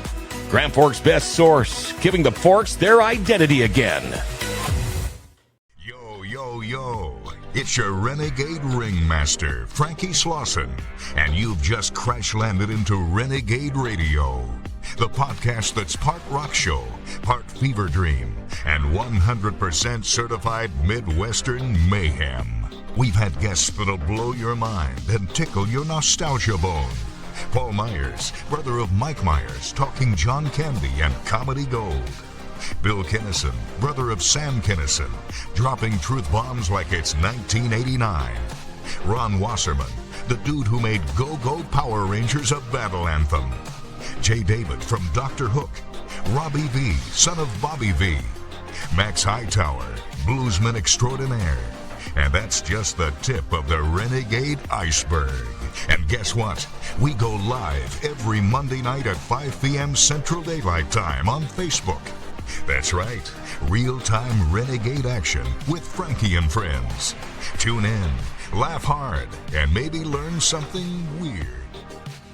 Now to add insult to injury, some of these stores, they keep the condoms locked up behind a glass case like you're buying a video game or something, right? An expensive electronic. You have to ask some teenager for permission so you can fuck later that night, you know? Some kid with a ring of keys gets to decide if you get laid or not. I think it's a dick move, man. When the store keeps the condoms locked up, basically what they're saying is that they don't want poor people stealing safe sex. Yeah, and let's face it, folks, anybody who would steal a condom is probably somebody who should be using a condom, right? So, can we just let them have it, Walmart? Holy shit, do a public service. Come on, man. Truth. All right. Well, welcome back, That was everybody. funny as hell. Hour number 2 of Frankie Slauson's Renegade Radio. And we're on episode number, 84 now? If we're chronologically keeping track anyway. About 16 episodes left until our 100th episode. It seems like it's going to take a little while to get there, but we'll get there. You know, next year anyway. Oh, well, how was your guys' piss break? Did you enjoy that? Would you enjoy the comedy, everything, whatever? Very good. Very good. Who was that guy that was singing?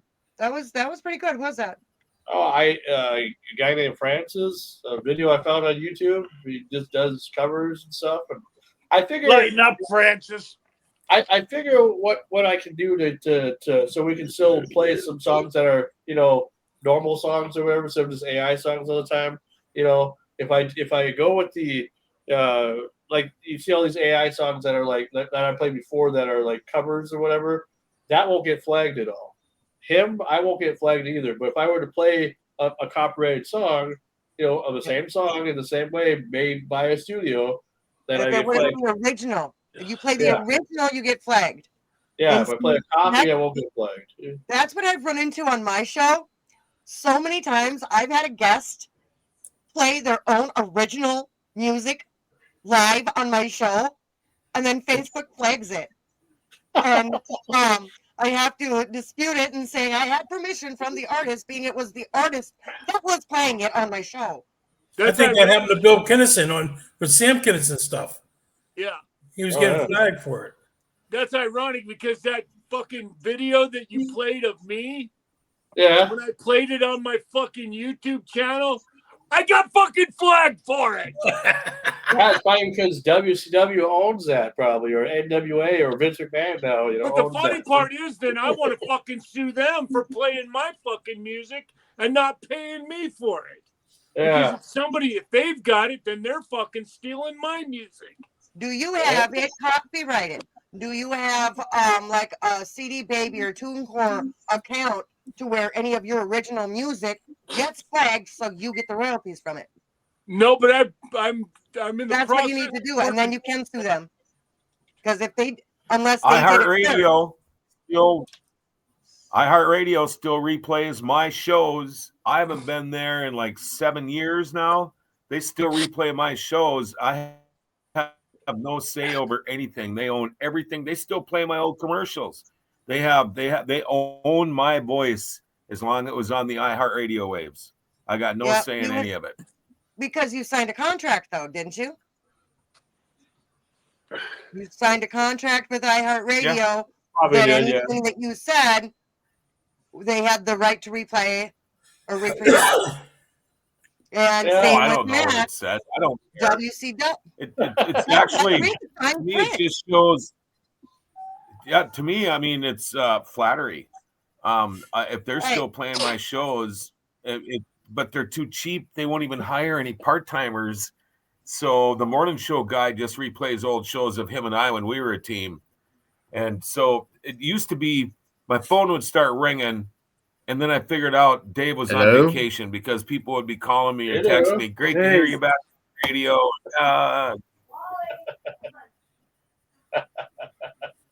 You're on All mute. right. Your mic's muted. Hello? Oh, there you go. Yeah, there he is. Yeah, we can hear you. Yeah, we can hear you. We can hear you, brother. We can hear you. Oh, Can you hear? He can't Can hear you hear us. Turn us? your volume up. It's just your You not volume. Whatever your device on your volume. He can't hear us for you to He tell him can't that. hear you. You won't be able to know what we're saying. Hello. Hello? Oh, there we go. Hey, Hey. Hey, what's going on? 900 different buttons to hit here, and I hit the 901st, and it went right. You got 99 buttons, and that one wasn't right. Yeah, that's right. How's it going there, Justin? Welcome back to Renegade Radio. You remember Well, thank you very much. Yeah, it's been a while. Yeah, it's a good thing I went to the Harley Race School of Driving. I made it home. I made it home a 20-mile trip in 11 minutes. That school's legendary. Yeah. Thank you for not getting a speeding ticket. Oh no, never. Yeah. You know, that'd be funny. He taught me that part too. Yeah, TMZ would really. I'd love to see if we actually got some. What? Did he talk you how to get out of it? Justin Race being late. Kind of, yeah. Justin Race being late because you missed the Frankie Slauson Renegade Radio show on TMZ. Well, we'd be famous then. Hey, well, of course. I mean, the officer would be able to go. Oh, would you like an escort? Yeah, that's right. Absolutely. Now, how's everyone doing? Oh, we're doing all right, man. We're hanging in there, just enjoying everything that we can about doing podcasting. And as I told you a while like back, the Mad Dog. Yeah, I added a new crew member since the last time you were here, and the new crew member is somebody that has a past with your father, and that's Mr. Max Payne over here. How you doing, Max? Good. How you doing, Justin? It's good to see you. I know that we've met probably in WCW locker room somewhere, but Absolutely. I know we have, brother. yeah, I hung out with my dad back there a lot. Even when I was a little kid. I mean, I don't know. I guess I saw enough wrestling. It was more fun to hang around in the back. Yeah, and your dad was pretty proud of you, so he would go, and he and I got along really good, and so he would have gone out of his way to make sure he introduced you to me. So, yeah, I'm sure we met down that highway somewhere. Oh yeah, we might have even went out and had a beer afterward. Who knows? I don't doubt that at all. Just one, though. Just one. Yeah. You know those wrestlers that they're very good at cutting themselves off and. Tell your dad one or two. You mean pants. One or two in the morning. Yeah, or the next afternoon. Same with musicians. Your dad was so. They're like, oh man, we got to go to work in a bit here. Right. Your dad was so funny to drink beer with, because if you went down the road with him, he wouldn't even fucking. If you didn't know your dad, you get your ass kicked very quickly by him in the sense that he'd rub his parachute pants. And that was the sign he was ready for another fucking beer. You didn't ask. He told me that the first time I got in the car with him. He said, when you hear this sound, Mac, he started rubbing his parachute pants. He said, when you hear that sound, just hand me another fucking beer. And I said, oh, okay. So, and make sure that make sure it was popped right toward him. Oh, yeah. Oh, yeah. That was a rule. Yeah, I had to have all the fucking guidelines in place. Well, you know how I really got to know my father really as a child and teenager and even into college was on the road with him, and where we really, I guess, developed a father-son relationship when I was a real little kid was traveling town to town at night. My mom would go in the back of the van and sleep, and I'd sit up front and talk to my dad till 2-3 o'clock until whenever we got to the next town. And my job was to slice the salami, slice the medium sharp cheddar cheese, and open the beers. What about the I was a good bartender. Hey, I was a heck of a bartender at 6 years old. Look at the goal. You want some cup of You were useful. Yeah. But seriously, though, that's where I learned. That's where those were my favorite times when I look back and think about, father-son conversations or jokes, just goofing around. Those are the times I remember driving down some road in the middle of the night. That's the priceless shit right there, Justin. Man, is fucking doing that highway. Then you hear stories that only you would get to hear. Yeah, and we'd make some. Yeah, of course. That's the fun of it. When you get pulled over by the police and you get out and the police recognize you and they look in the passenger seat and there's a 7-year-old with about 15 empty beer cans at his feet. Hey, and they look over and they're like, "Harley, did your son drink those?" Hey, and a sharp knife in his hand and a hunk of salami in the other hand. Yeah, they didn't bother me. Oh, that's cool. Yeah, I'm pretty sure when they pulled him over and saw it was Harley Race, they didn't bother with asking him how many beers did he have. No, they wanted an autograph. In fact, I'll tell you a funny story. I put this in my book actually. The Dad and Flair we were leaving some town in Carolinas, and back in the 70s, you remember the Jeep Wagoneers with the thing in the glove box so you could turn it to emergency. So all four, they pulled like a tank. Well, Rick Flair liked my dad, so Dad sold him his, and Dad bought a new one. So we left this town, and Rick was in front of us, and we pulled up. He pulled up to a stoplight, and Dad grins and looks over at me. I'm like, "Oh boy, now what are we doing?" And he goes up and touches bumpers with Rick and pushes him through the stop. He says, "I wonder how this 4-wheel drive thing works." And he flips it on emergency and he pushes Rick right through the stoplight. Smoke and blue smoke and squealing tires and everything going in every direction and loud screeching. And finally Rick said he ain't going to stop him. So he let go of the gas and let go of the brake and hit the gas, and they separated. Well, sure enough, a cop saw this, and Dad looks in the rearview mirror and sees the lights. Like, "Oh shit." So Dad and Rick pull over. They get out of the car. They're walking back toward the officer. The officer gets out of the car. He gets about 20 feet from him and just stops. And his jaw just drops to the floor, to the ground. And he grabs his radio and he starts calling all points bulletin. Officer needs assist and everything else. So he's got every cop in the county coming to him. But it wasn't for arresting or anything else. He was calling them there to get autographs. No kidding. So Rick and Dad signed autographs for, now there's like 30 officers out there, and they're like taking the old ticket pad that they wrote the tickets on. They're pulling off ticket things and flipping them over, and Dad's writing autographs on the back of the tickets. Better just sign autographs than tickets. Yep. So we got back in the car, and Rick, he took off, and I got in the car. Of course, I was out there. I was nosy, a little kid. And I got back in the Jeep, and Dad looks over at me. "Don't tell your mother." And that is the title of my book. Don't tell your mother. Yep. That's awesome.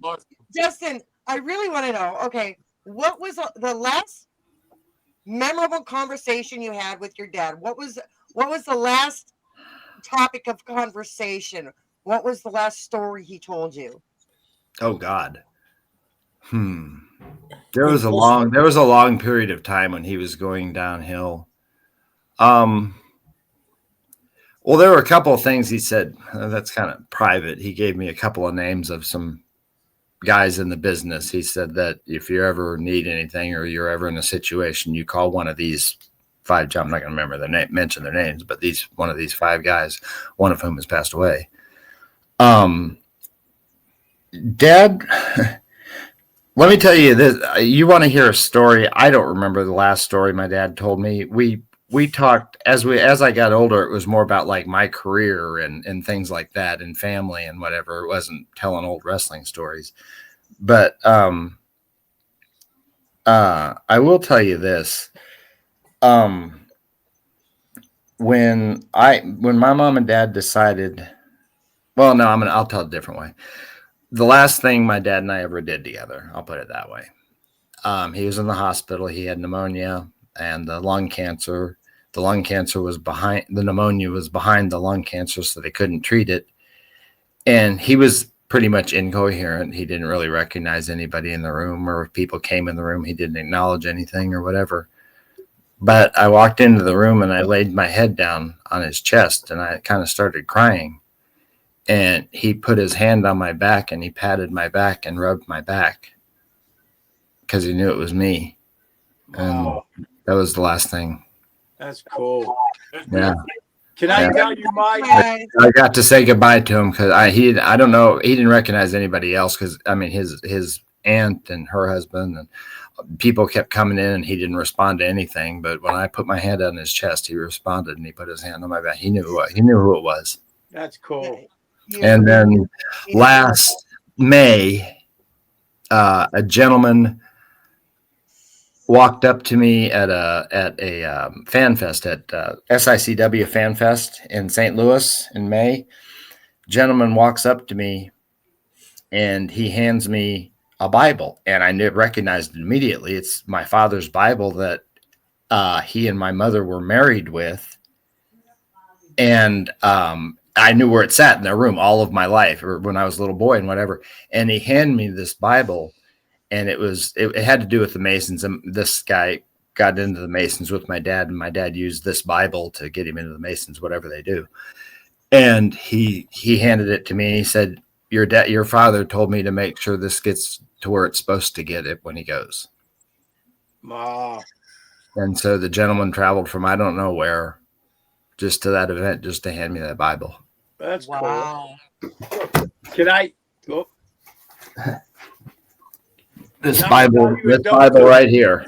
Oh, that's cool. Oh, wow. See that ring in the middle? See that ring right there? Yep. That is from a coffee cup. And Yep. I remember that from when I was 6 years old. He said a coffee cup on there. And it mounted the book. I remember that. Wow, that's amazing. And even the verse, it's Mark 2. You So know, I thought that's that was pretty cool. cool. So I'd like to share in lieu of a story, that's kind of the last moments with my dad and I. I'd like to, Justin, can I share with you the first time I met your father, man? And it was such an honor. I tell this story a lot, but I'd like to tell it to you because Sure. it meant a lot to me, man. Because, of course, I just knew him as a legend. I had never met him. So when I went to WCW, the first time I played the guitar, I played the national anthem. Oh, okay. And I got finished, and I walked off the stage. There was nobody else there but your dad and Chris Benoit. Chris Benoit was behind your dad. And your dad was standing there, and tears were pouring down his face. And he shook my hand. And, you know, your dad was pretty notorious for his badass handshake. If you shook his hand, everybody said, God, be careful, he'll break your hand, right? Yeah. Your dad gave me the most gentle handshake ever. He gave me the complete office handshake with tears running down his eyes or down his face. He looked at me and he said, oh my God, you can play. And I'll never forget that. It just so impressed him that my gimmick wasn't a work. Yeah. And I actually played the national anthem, and see your dad. And from that moment forward, your dad battled for me time and time again to try and get me a run with Vader and everything else. Yeah. And, I just loved your dad. I did the road a whole bunch of times with him after that, and all because of that one moment. And he introduced himself to me. And I always had such a great sense of pride from that. So I just always wanted to share that. That's wonderful. That's amazing. Yeah, he didn't cry very much. You're one of the very rare people that's seen him cry besides me and my mom. I knew it too, but man. He was a sentimental and more of a sentimental and emotional person than most people would think. They think he had one emotion: mean, bad, whatever, angry. Yeah. But I no, wanted to he was I want deep. to tell you, don't tell your mother moment. I wanted to bring down the situation because that's a beautiful story you and Max had. But my brother there, Screaming Sam, he was my manager when I wrestled. I never made it big like your father and Max, but I did a lot of the church hall stuff, kind of wrestling, you know. Mm-hmm. I used to bring my son when he was little because he loved the game, you know. And I had him in West Virginia one night, and I was going to be a heel. And I told him, get a Coke, get a nachos, don't touch them. And he's looking at me like, Dad, why? I'm like, just do what I tell you. So I come out and I grabbed the nachos and I grabbed him and said, these nachos are cool, kid. And I smashed him in his face. And I grabbed the Coke and dumped him on his head. He's like, Dad. I'm like, we're in West Virginia. Everybody calls me Dad. And I pushed him and knocked him over, you know. So I get to the ring, and after the show, I'm in there cleaning them up, and I'm telling them, when we get home, you can't tell your mother. You're never going to call me again. He said, okay, Dad, I won't tell Mom. And in West Virginia, Monty comes in and goes, who's Mad Dog? I'm like, me. He goes, well, good luck getting out of West Virginia. There's 6 good old boys out there want to rope you up, beat you up for beating up that little kid in the crowd. So I'm like, well, can you tell these guys, little kid's my son? And like, well, I'll drive you as far as I can out the road, but you're on your own after that. So all the way home, we're talking. As soon as we got in the front door, Mom, she saw what Dad did to me tonight. Oh no! Yeah, that's when you said the name of your book was. Yeah. I had to tell that story because that's the one thing that I remember about me and my son, and we don't get along too well these days. But that was what brought us together. As a kid, when he was a kid, he wanted to go everywhere with me because of wrestling, you know. And that's cool. That's a good story. The moments with your dad, you know. He didn't know he was in the show that night, did he? Huh? He didn't know he was in the show that night. Yeah, he was. The poor kid had to go to therapy. He still don't talk to the prick. Yeah, he still don't talk to me, but that's all right. Hey, you know yourself. Well, see. When we were back, and Max knows that too, you didn't know if you were going to be a heel or face. Back then, you had to get the storyline, tell the storyline, and that was it at the end of the show. So you had to have 2 different costumes. If you were Mad Dog, the bad guy, you come out in black, pushing everybody, hating everybody. If you were the baby face, you come out kissing and hugging and loving. So that night I was a face, or I was the heel, so he didn't know what I was going to be. So he wore nachos and Coke all the way home, you know. That's funny. You couldn't tell him beforehand. No. If he would have been in on it, then he wouldn't have played along, then have the reaction. But the worst thing I did that night, I went to the very end, and before I got into the ring, this guy kept on screaming at me, so I grabbed his beer, and I said, "Is that your old lady?" He goes, "Yeah." I'm like, "Here, you can have his back. She's one ugly bitch." And he threw the beer at me, you know. That didn't help my gig too long either, but I had everybody really hate me after I left there. And one story I want to tell real quick. The one story I want to tell real quick is when I was managing my brother, we had this gig going on where I was going to turn against my brother, and there's like the place was jam packed with all kind of kids, you know, families, whatever. And I went up on stage and I told my brother, I took our picture and ripped it, and I says, "You know what, Mad Dog? I'm tired of hanging with the zero. I'm going to hang with the hero." And I went on the other side. These kids were motherfucking me. They were throwing shit at me. They were swearing at me. I mean, they took it really serious, man. You know, I turned on Mad Dog. Even talk to him. I think when I really kind of figured out a little bit of what was going on, I think I said to my father once, "Man, these people love to hate you." And he's, when he'd tell me when we'd have the conversation, that's a small part of it, but it's my job to help for them to hate me. Yeah, and he did his The job. more they so hate well. me, the more they hate me, the better I'm doing. Yeah. That reminds me of that Joey guy we were playing earlier. Your father was an amazing man. I idolized him when I was a kid.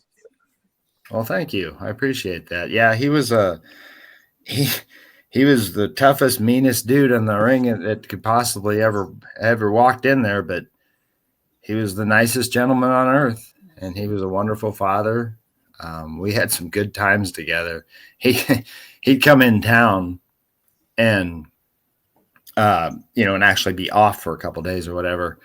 I'd be at school at 8:15, whatever, been there for 15 minutes. I get a call, Justin, come to the principal's office. Justin Race. And I'm like, I didn't do anything wrong lately that I know of, or been caught anyway. So I get to the principal's office. My dad's standing there. And at first I was kind of like, oh, shit. And he looked at me and he kind of winked and grinned. And I was like, okay. He said, you have a doctor appointment. I said, oh, I do. All right. So he signed me out of school and we went out for the day. We went fishing and wandering around the woods and just goofing around all day long and doing just, bowling, whatever, just doing father-son stuff all day. And about 4:00, he'd call home. My payphones back then, you stop at a gas station, call from a payphone. He'd call home and he'd tell my mom, I'll pick up Justin from school and bring him home. Okay. We'd walk in the door. How was school? Oh, it was great. That's funny. We did that several times, and she didn't. That was one of the things that she today. Well, that was one of the things. I mean, every once in a while, when I'm on podcasts, I'll tell a story, and she'll listen to the podcast, and she'll call. You guys did what? and I tell her, I said, well, he didn't say to tell you when I'm 35. He said, don't tell you. So I just never told you. And that was one of them. Him get me out of school. She didn't know about that until the last 6 months or so, maybe a year. And this was 40, 50 years ago. He told me I said not to tell her, so I didn't. That's awesome. He was, but that's how he was as a father. I mean, his goof, the guys talk about how crazy he was and how goofy he was, in bars and stuff after the matches and even in the dressing room, whatever.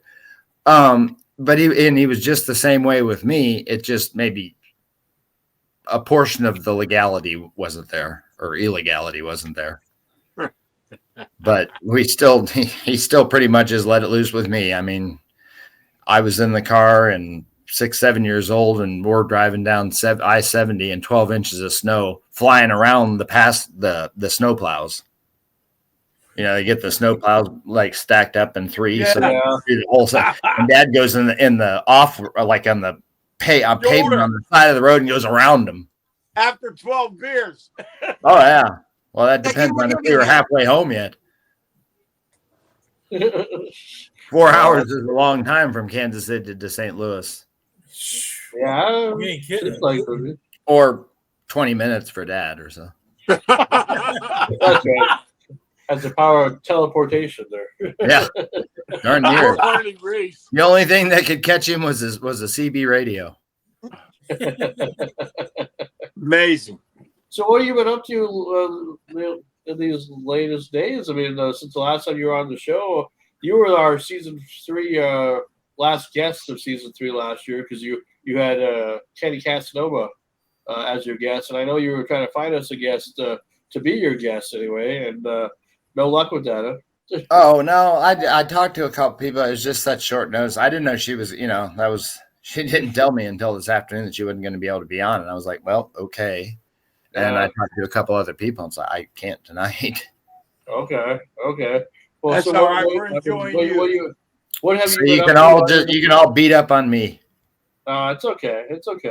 What have you been up to, like in your personal life, or just Well, writing this book has taken up a lot of my time. I mean, the businesses that I own and run, but It's been much more difficult than I thought because it is so personal. And yeah, there are funny stories, and I can sit here for 8 hours and write funny stories about my father and I. But then you close your computer and you look around on the wall, and he's still gone, and there's his picture, and so it's just like day after day trudging up all these memories, these good memories, and at the end of the day, you close your computer, and it's like, but they're memories. So the book is basically your take on his life. Oh no. My book is just a series of stories, just one after another. Okay. Don't tell your mother. Don't tell. We did this. Don't tell your mother. We did that. Don't tell your mother. It's just a series of stories, and some of them mix in. But I mean, I bring in all kinds of different. Some of the stories my mom were privy to, but I did talk about like times when Andre or Giant Bubba would stay at her home in Kansas City, and there's some funny things that happened that might not involve me, or might not involve my dad, like me sneaking into, we called it the giant room at our house. They had an actual bedroom made with a bed that Andre and Giant Bubba could live in, sleep in. And the room was huge with extra big closets and this and that, whatever. Well, Bubba, his feet still kind of stuck off the end of the bed. And they were down the hall. That guest room was way down the hall from my room. Well, I get up in the morning for school, and I go down to Bubba Motoko's room, and I'd sneak into the room and I'd tickle Bubba's feet. Justin, you leave me alone. You leave me sleep. Get up, Bubba. Get up, Bubba. Why don't you come to school with me? I did take Andre to show and tell, though. Oh, God. That was fun. Can you imagine walking in there My with him? favorite performance of Andre's was What's that?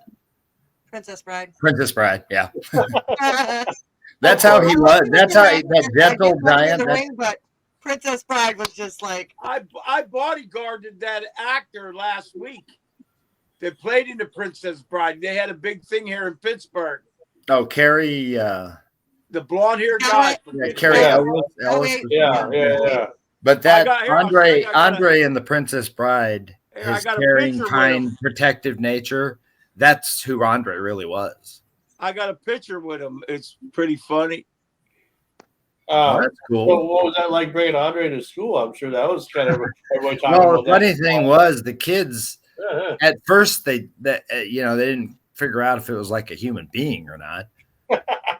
And then he just became like a jungle gym. The kids were crawling around, and a 6-year-old on his shoulders is a long way from the ground.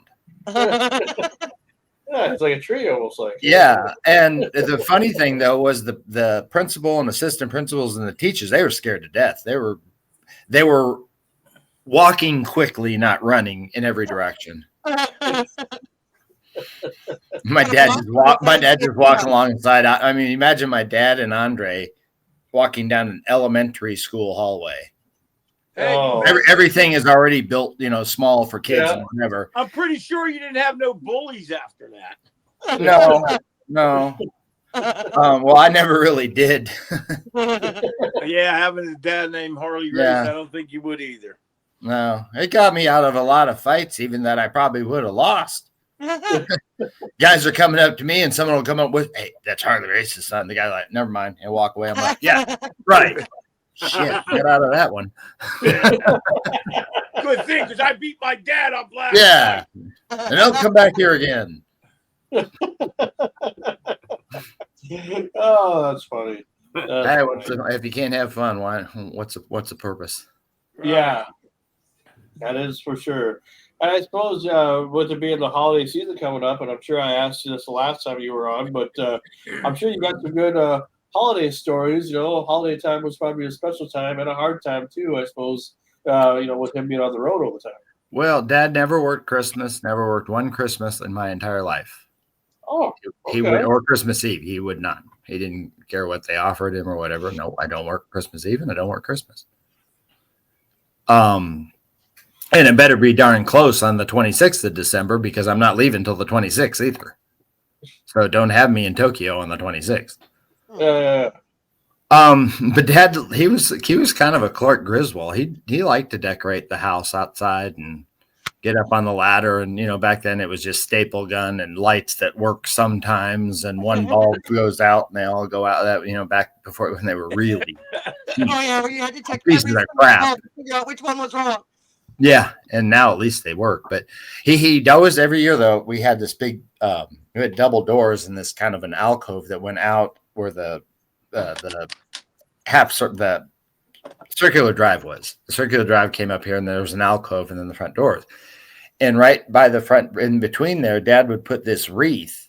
It was like 10 feet in diameter, all real fronds. I mean, he'd go and buy all the fronds and whatever, and they'd wire them together for him and make him a 10-foot diameter wreath to go around this whole area with lights on it and whatnot.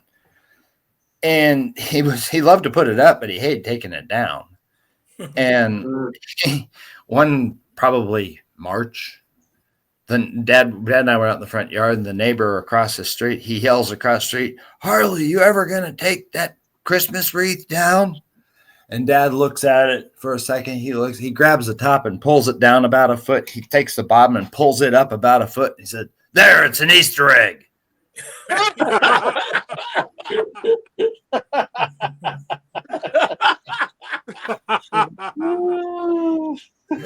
great. That's funny. Imagine growing up with stuff like that all the time. I mean, that was like one after another. We get on the Harley plane had a good sense of humor too with his and dry. And my mom got so mad at him sometimes because we got on a plane. We were going to Miami. We were getting ready to actually take a vacation, going on a cruise. We get on the plane, and the first row in the front were these two little ladies in their little sundresses, and Dad opens the overhead thing, and there's these little hats, little straw hats up there for the little ladies. So he puts his bag up there, and we sit down. He's sitting in an aisle. My mom's sitting in an aisle, and I'm sitting next to him at the window. And he waits for the plane to back up so no one can get up or move or anything.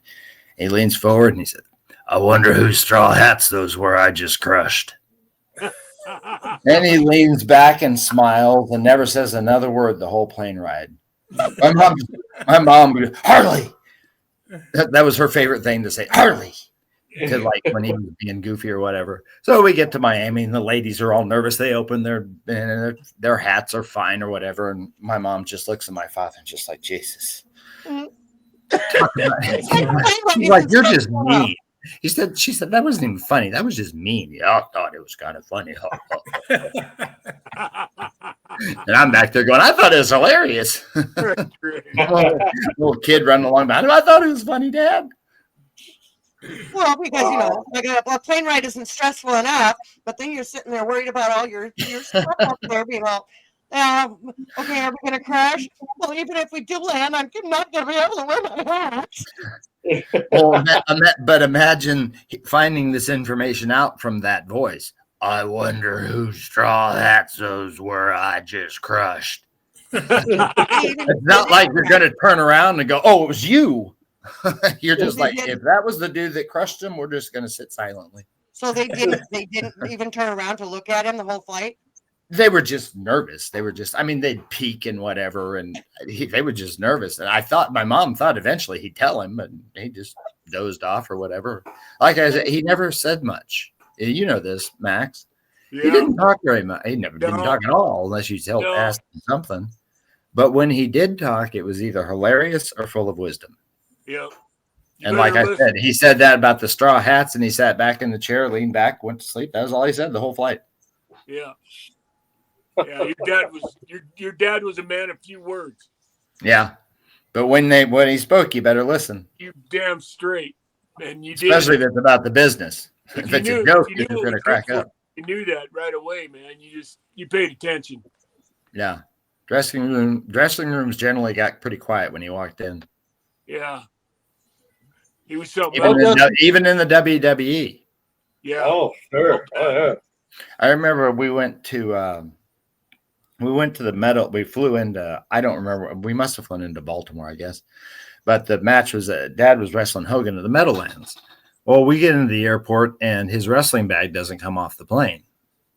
Oh, no. So, you do your find my bag thing and fill out the slips. What can you do? I mean, it's not like they can just find it for you. And the limo shows up to take us to the arena. So we get to the arena, and Dad walks in. I'm in the back in the dressing room with him, and he's talking to some of the guys. Like, I know what the hell I'm wrestling, and I don't even clothes or anything. And Hogan, this is at the height of Hulkamania. I mean, he was the biggest thing since sliced bread. And Hogan hears Dad and the conversations going on. He figures out what's going on, and Hogan's voice booms above the locker room and the backstage, and you can probably hear it all the way out in the arena or in the stadium. And he said, "Anybody who isn't wrestling, go to the airport and find the boss's luggage." So everyone that worked in the office staff got up and went to the airport. They found it. Wow. That's awesome. The boss, Hogan, during Hulkamania, called him "find the boss's luggage." And now Hulkamania has sadly passed away, and it feels weird without seeing him on anything. Like I guess of course there's stuff that he's on and everything, but like now that he's gone, he's not advertising his beer anymore. He's not doing promotions for Donald Trump or whatever. Yeah. Holy sick. He was a bigger than life guy, that's for sure. Yeah, it's crazy. So was your father. Oh yeah. What's that? Your father was bigger than life, also. Yeah, there just weren't as many TV cameras back then. Yeah, that's people didn't realize that either. When your father wrestled, they didn't have wrestling on 365 days a year. You might have saw one match a month. Yeah. If you're lucky. If you were lucky, you didn't know the storylines. There was no storylines. There was no. When I kind of gave up, I mean, I go occasionally, especially if there's guys working that I know. But last time I went to Raw, I mean, the first thing I see is a 10-foot ladder in the ring, and I'm like, what does that have to do with wrestling?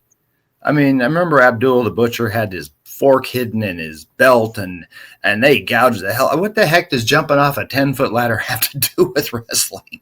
I don't onto a glass table or something. It's dumb. I used to love that.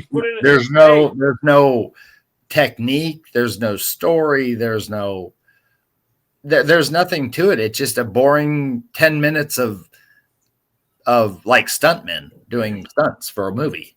And see, I used to love watching wrestling, but then it turned into like this poorly written, violent soap opera. Well, in some ways, and then in other ways, when my mom and I actually took my mom down to Raw here in Kansas City, and I think for the 3-hour show there might have been 20 minutes of wrestling. The rest of it was promoting stuff up to come. It's like, well, you're here now, do something now and then do that. Yeah. It was like they basically showed up to Raw to promote the next Raw or something. I don't know. It was, their next match. I'm like, well, wrestle this one. You haven't even wrestled this match. You're talking about your next one. Wrestle this one. Yeah. It's too much. I mean, now and then they're charging people so much money for front row tickets now. It's unbelievable. I was going to go to SummerSlam next year in Minneapolis because I'm in Minnesota.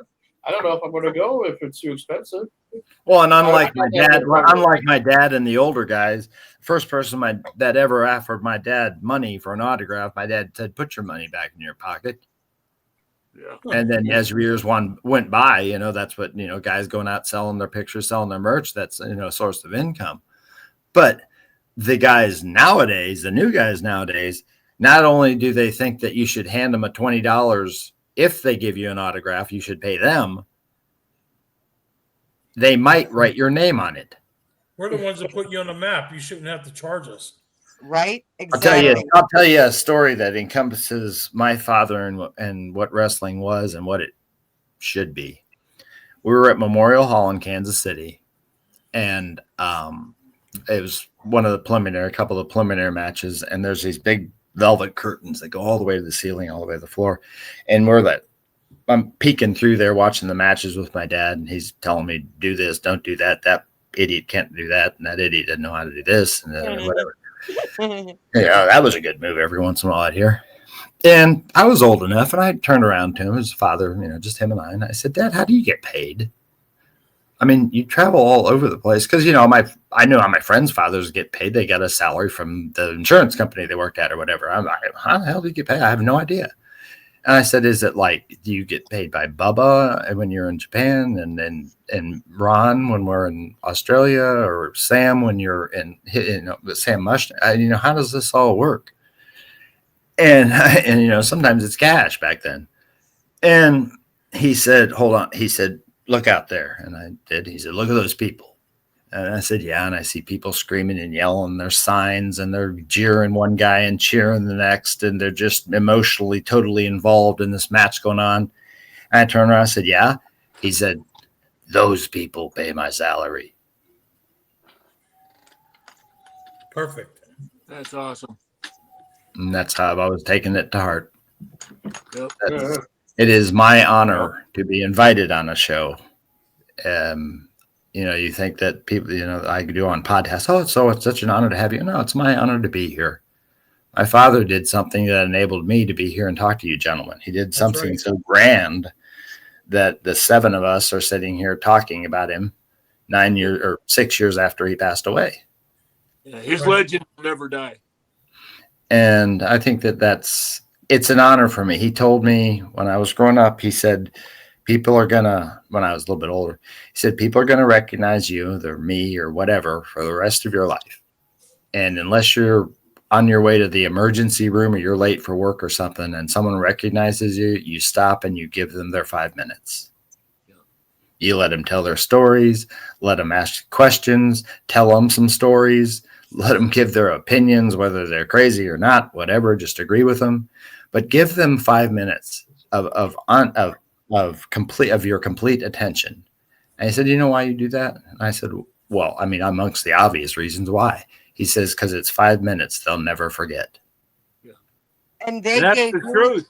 Yep. They gave you your 15, so you can at least give them 5 back. Yep. He said, always take time for the fans. And I do. And it's really an honor, really, when I see I'll meet like high government officials or CEOs of companies or whatever, and they're there and they're powerful, $10,000 suit, and they're there to do some serious business or whatever. They find out who my dad is, and they turn into a little boy in front of me for a moment. And they start telling me about watching my dad wrestle with their dad on Saturday mornings and this and that. And that's an honor to just stand. I mean, it gives me goosebumps to just stand there and watch these powerful people just turn into little kids again for a moment. My dad. I used to watch my Italian grandmother who went to church every morning turn into a raving lunatic on Saturday morning. Screaming at the screen, I'm gonna kill you. If anybody touched her Bruno, boy, look out. Anybody touched that Italian Bruno Sammartino, oh my God. It's probably good she went to church first. That, Justin, that's why I wanted to tell you. God, I'm going to ask for forgiveness of sins I'm about to do. That's why I wanted to tell you the story about the first time I met your father, man.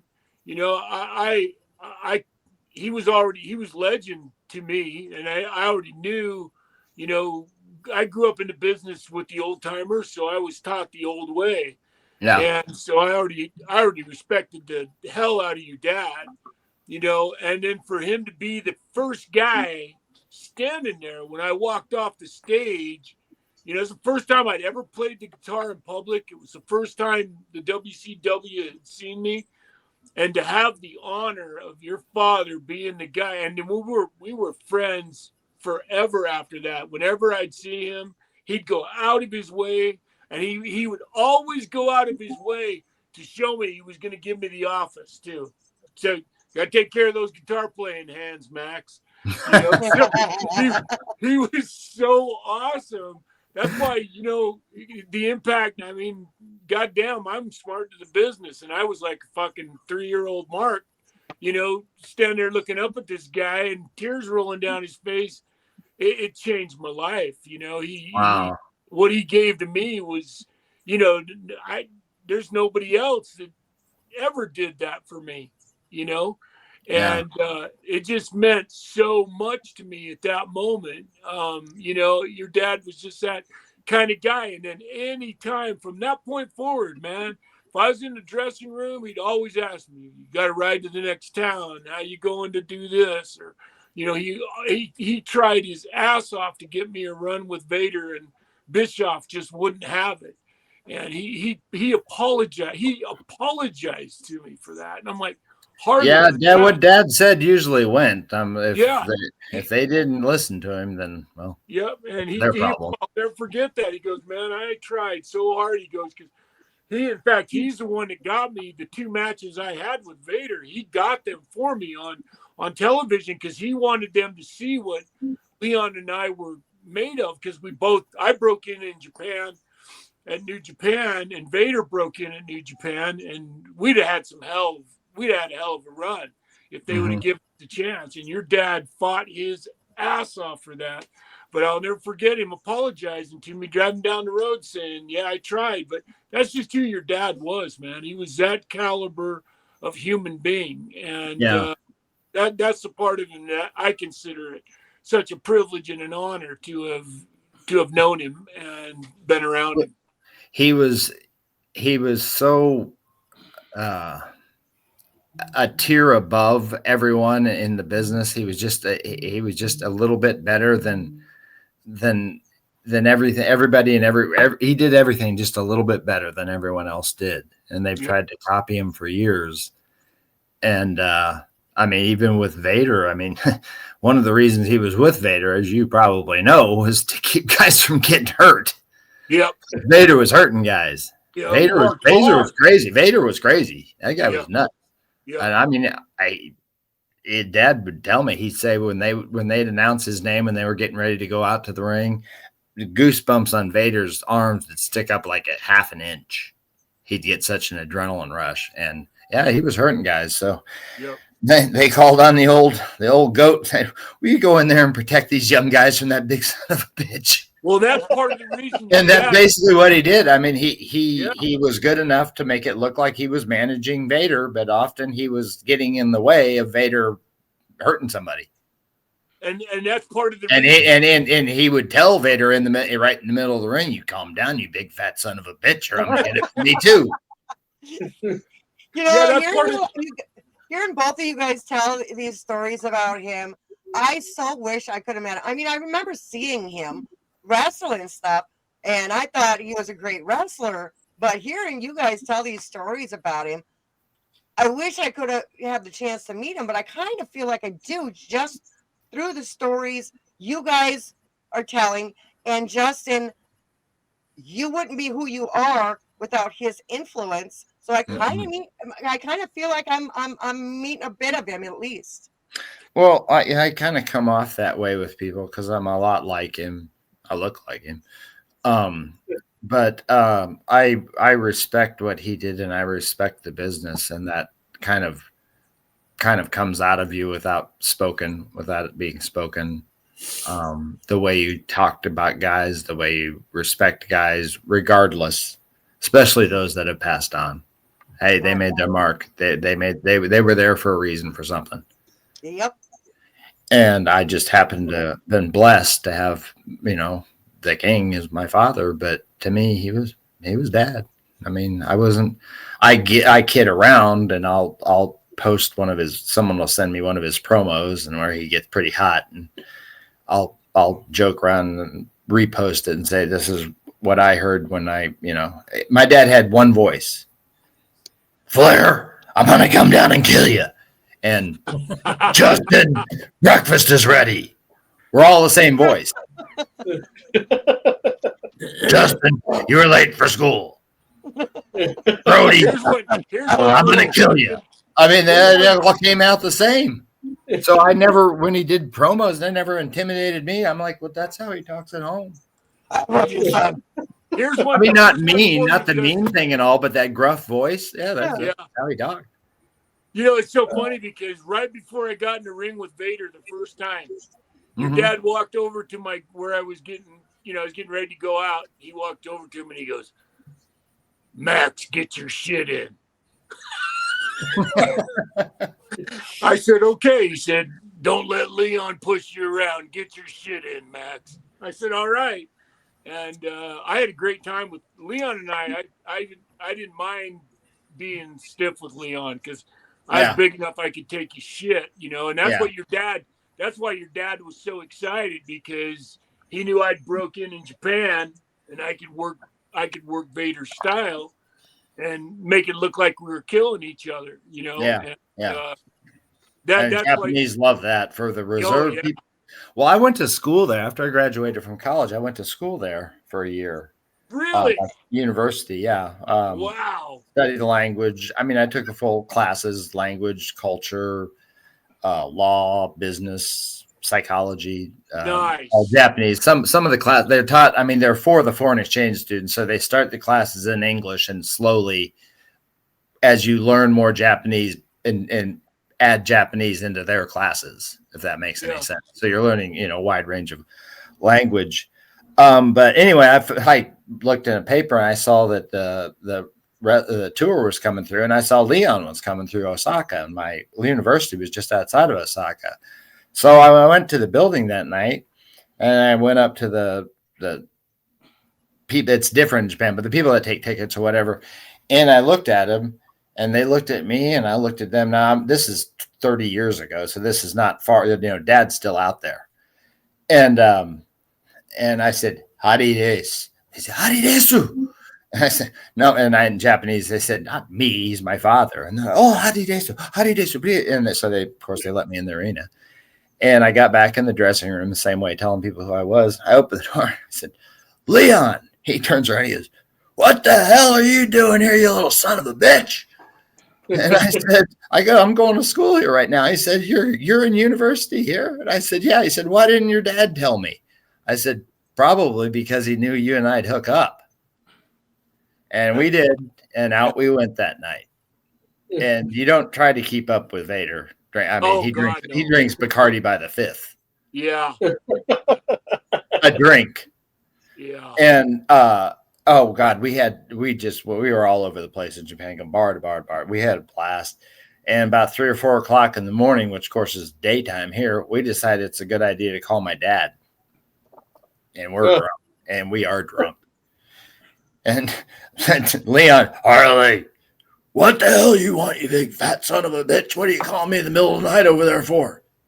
"Someone wants to talk to you." "Hey, Dad." "What the hell are you doing with goddamn?" And we're just like, oh shit, we're in trouble. Thank God there's 9,000 miles between us. He knew what you were doing. Oh yeah. No good. Oh, well, he could tell we were both drunk. I mean, we're sitting there giggling and laughing on the phone with him, and he's like, "You guys, you know, like a couple of kids on the phone." And he's dad going, "Kids, settle down." That's pretty bad when you're afraid and there's 9,000 miles between you. Yeah. Leon's finally like, maybe we ought to hang up. So we just hung up. I didn't talk to my dad for a couple of days. Several days later, he talked to me. He said, "That was pretty funny, really." I said, "I thought it was too." Well, we don't want to hold you up too much longer here because you're all right. Been here for quite a long time since our show started at 4:30. But we appreciate you, Justin. I mean, really, for coming on again. Absolutely. For a third time. Anytime. And I will let you know when the book, Don't Tell Your Mother, it's I'm almost finished writing it. Like I said, it's a little bit harder than I thought. I had to take some breaks. I was getting depressed. I mean, really. Sure. You can write yourself into depression. Yeah. And so, and I'm not trying to take the new age way out or whatever. It's just emotionally difficult to write about fun times with your father when your father isn't around anymore. Yeah, I want a picture of your father. But I'm sure I think I can take care of that. Once you do get the book out or whatever, let us know because we. I'll let you know beforehand, Scott. I come on pre-release or something. I'll tell you what, you did. It was a great show, and I love you, Justin. And I appreciate Max for telling us some stories about your dad. I do too, Max. Thank you. That really elevated the show too. Yeah. I'm honored, Justin, because go ahead. I'm sorry. Go ahead. No, it's just your dad. Like I said, man, I can honestly tell you, man, there's probably only 2 or 3 moments in my wrestling career that parallel that. In fact, I got to be honest with you. That's, as far as I'm concerned, that's one of my greatest moments of all was seeing your dad stand there with tears running down his cheeks because I knew what it meant. You know, that's an honor for me to hear, sir. I mean, yeah, like I said, Dad didn't cry much, but he was very emotional and he was very patriotic. He was very patriotic, man. In fact, there was a gentleman now who's on his last leg. He's an older gentleman, but he did something secret in the Navy. I don't know. He wouldn't tell anybody, but he always wore his uniform to when Dad came to wrestling. He always sat in the front row, and Dad always walked over to him and he'd salute Dad. And here it is 50 years later, and now I talk to the gentleman, and the gentleman calls me the king. And I'm like, that's my dad. And he's like, no, I get to talk to the son of the king. I mean, he's just, and this guy has probably taken out a lot more people for our country than we would ever know. Yep. He's back on the show one time again. Your dad was one of a kind, Justin, and I consider it an absolute honor to have known him and to have had the relationship. You know, I don't want to act like, you know, I had his phone number and called him on the phone all the time, but your dad gave a special place in his heart to me, and it will be with me until I die. And I'm glad I could tell you that, because your dad meant a shitload to me. Well, sir, I am honored to hear that. And that's me awesome. That's really wonderful. Is the reason why I got into wrestling is gentlemen like your father. Yeah. So yeah. A lot of people say that. Spectacular, but and I do have to tell you, just one more thing. Sorry, Frankie, I know we gotta cut it off. But as a writer, that is not a cop out. Nobody's going to think anything less of you for having to take breaks on personal writings like that, because man, I've been trying to write memoirs too, and they're all about people who are gone, and it is hard, and you can't, and none of these people that we're talking about would want us to sit and be sad all the time. So no, absolutely not. That's a good point. It's good to take breaks. You got to take breaks. Well, thank you, Mama. That was very nice of you. I appreciate that. What a great show, guys. Yeah, excellent. Well, I agree. Good show. Hey, but we're not done yet. We got 2 more episodes to go. We don't know Yeah. what we're gonna do next week, but we got our finale episode coming up in 2 weeks. So yeah. Well, it's been great. It's been a great season with you guys. It's always great to be with you over there, Frankie. Oh, I appreciate that. Yeah, I enjoy it. Renegade Radio. I love it. All right. We'll see you guys next week. Thanks, hey, keep in touch. Matt, if you want a picture, get in touch with me through Frankie. All right. Yeah. I really do want one. I want one really bad. I'll get you a good one. It'll go up on my wall of fame here with Bruno and everybody else. All right, man. When it comes to podcasts and social media, stick with the best. Grand Forks' best source. Keep up to date with local happenings and news, interviews with city leaders, athletes, nonprofits, and of course, lots of feel-good stories. You know, Grand Forks' best source is a great way to advertise your business or events with the most economical ad packages available. And contact us to find out how you can have your own podcast with the best studio in the area. Check out Grand Forks' best source on your favorite social media app. Grand Forks' best source, the Forks' best local podcast. Call 701-213-0863 or online at gfbestsource.com. We love the Forks. Grand Forks' best source, giving the Forks their identity again. Are you tired of the same old boring podcasts? Do you crave a wild ride through the worlds of comedy, rock, and pop culture? Then buckle up, because you're about to enter the chaotic, electrifying universe of Frankie Slosson's Renegade Radio. This isn't your grandma's radio show. We're talking Midwestern mayhem, where every episode is an unpredictable adventure. Frankie Slosson, your Renegade ringmaster, brings you the most outrageous guests and the most unfiltered conversations. From legendary rock stars sharing their wildest tour stories to comedians dropping their latest punchlines, we've got it all. Dive deep into pop culture debates, uncover hidden gems in the music scene, and laugh until your sides hurt. Frankie Slosson's Renegade Radio is your weekly dose of pure, unadulterated entertainment. Don't miss out on the mayhem. Tune in live on Facebook every Monday night at 5 p.m. Central. Search for Frankie Slosson's Renegade Radio and join the revolution. Oh, man. Oh, when. Oh.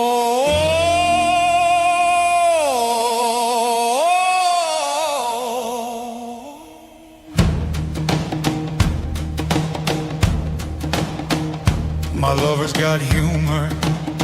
She's a giggle at a funeral. Knows everybody's disapproval. I should have worshipped her sooner. If the heavens ever did speak, she's the last true mouthpiece. Every Sunday's getting more bleak. A fresh poison's in each week.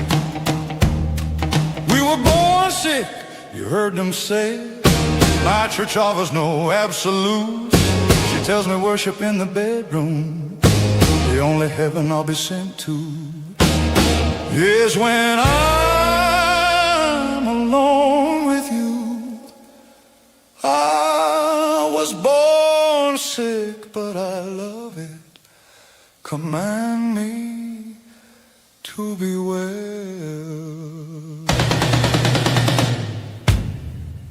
Hey, amen. Amen. Amen. Take me to church. I'll worship like a dog at the shrine of your life. I'll tell you my sins, and you can sharpen your knife. Offer me the deathless dead. Oh, good God, let me give you my life. Oh, take me to church. I'll worship like a dog at the shrine of your life. I'll tell you my sins, and you can sharpen your knife. Offer me the deathless dead. Oh, good God, let me give you my life. If I'm a pagan of the good times, my love is the sunlight. To keep the goddess on my side, she demands a sacrifice. Drain the whole sea, get some shiny, something meaty for the main course. There's a fine looking high horse. What you got in the stable? We've a lot of starving faithful. That looks tasty, that looks plenty. This is hungry world. Take me to church. I'll worship like a dog at the shrine of your life. I'll tell you my sins, so you can sharpen your knife. Offer me my deathless dead. Oh, good God, let me give you mine. Oh, yeah. Take me to church. I'll worship like a dog at the shrine of your life. I'll tell you my sins, so you can sharpen your knife. Offer me my deathless dead. Oh, good God, let me give you mine.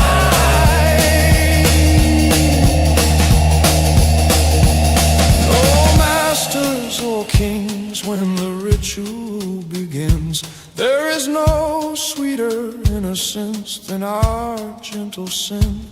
In the madness and soil of that sad earthly scene, only then I am human, only then I am clean. Oh,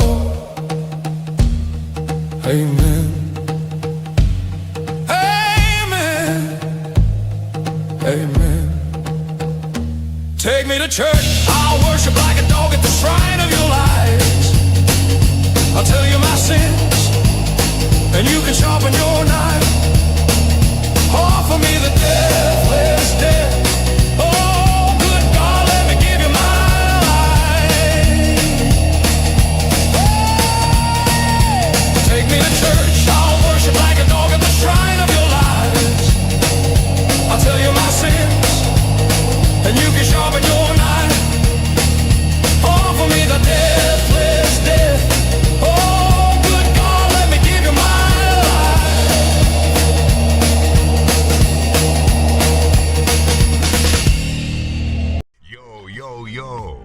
your Renegade ringmaster, Frankie Slauson, and you've just crash-landed into Renegade Radio, the podcast that's part rock show, part fever dream, and 100% certified Midwestern mayhem. We've had guests that'll blow your mind and tickle your nostalgia bone.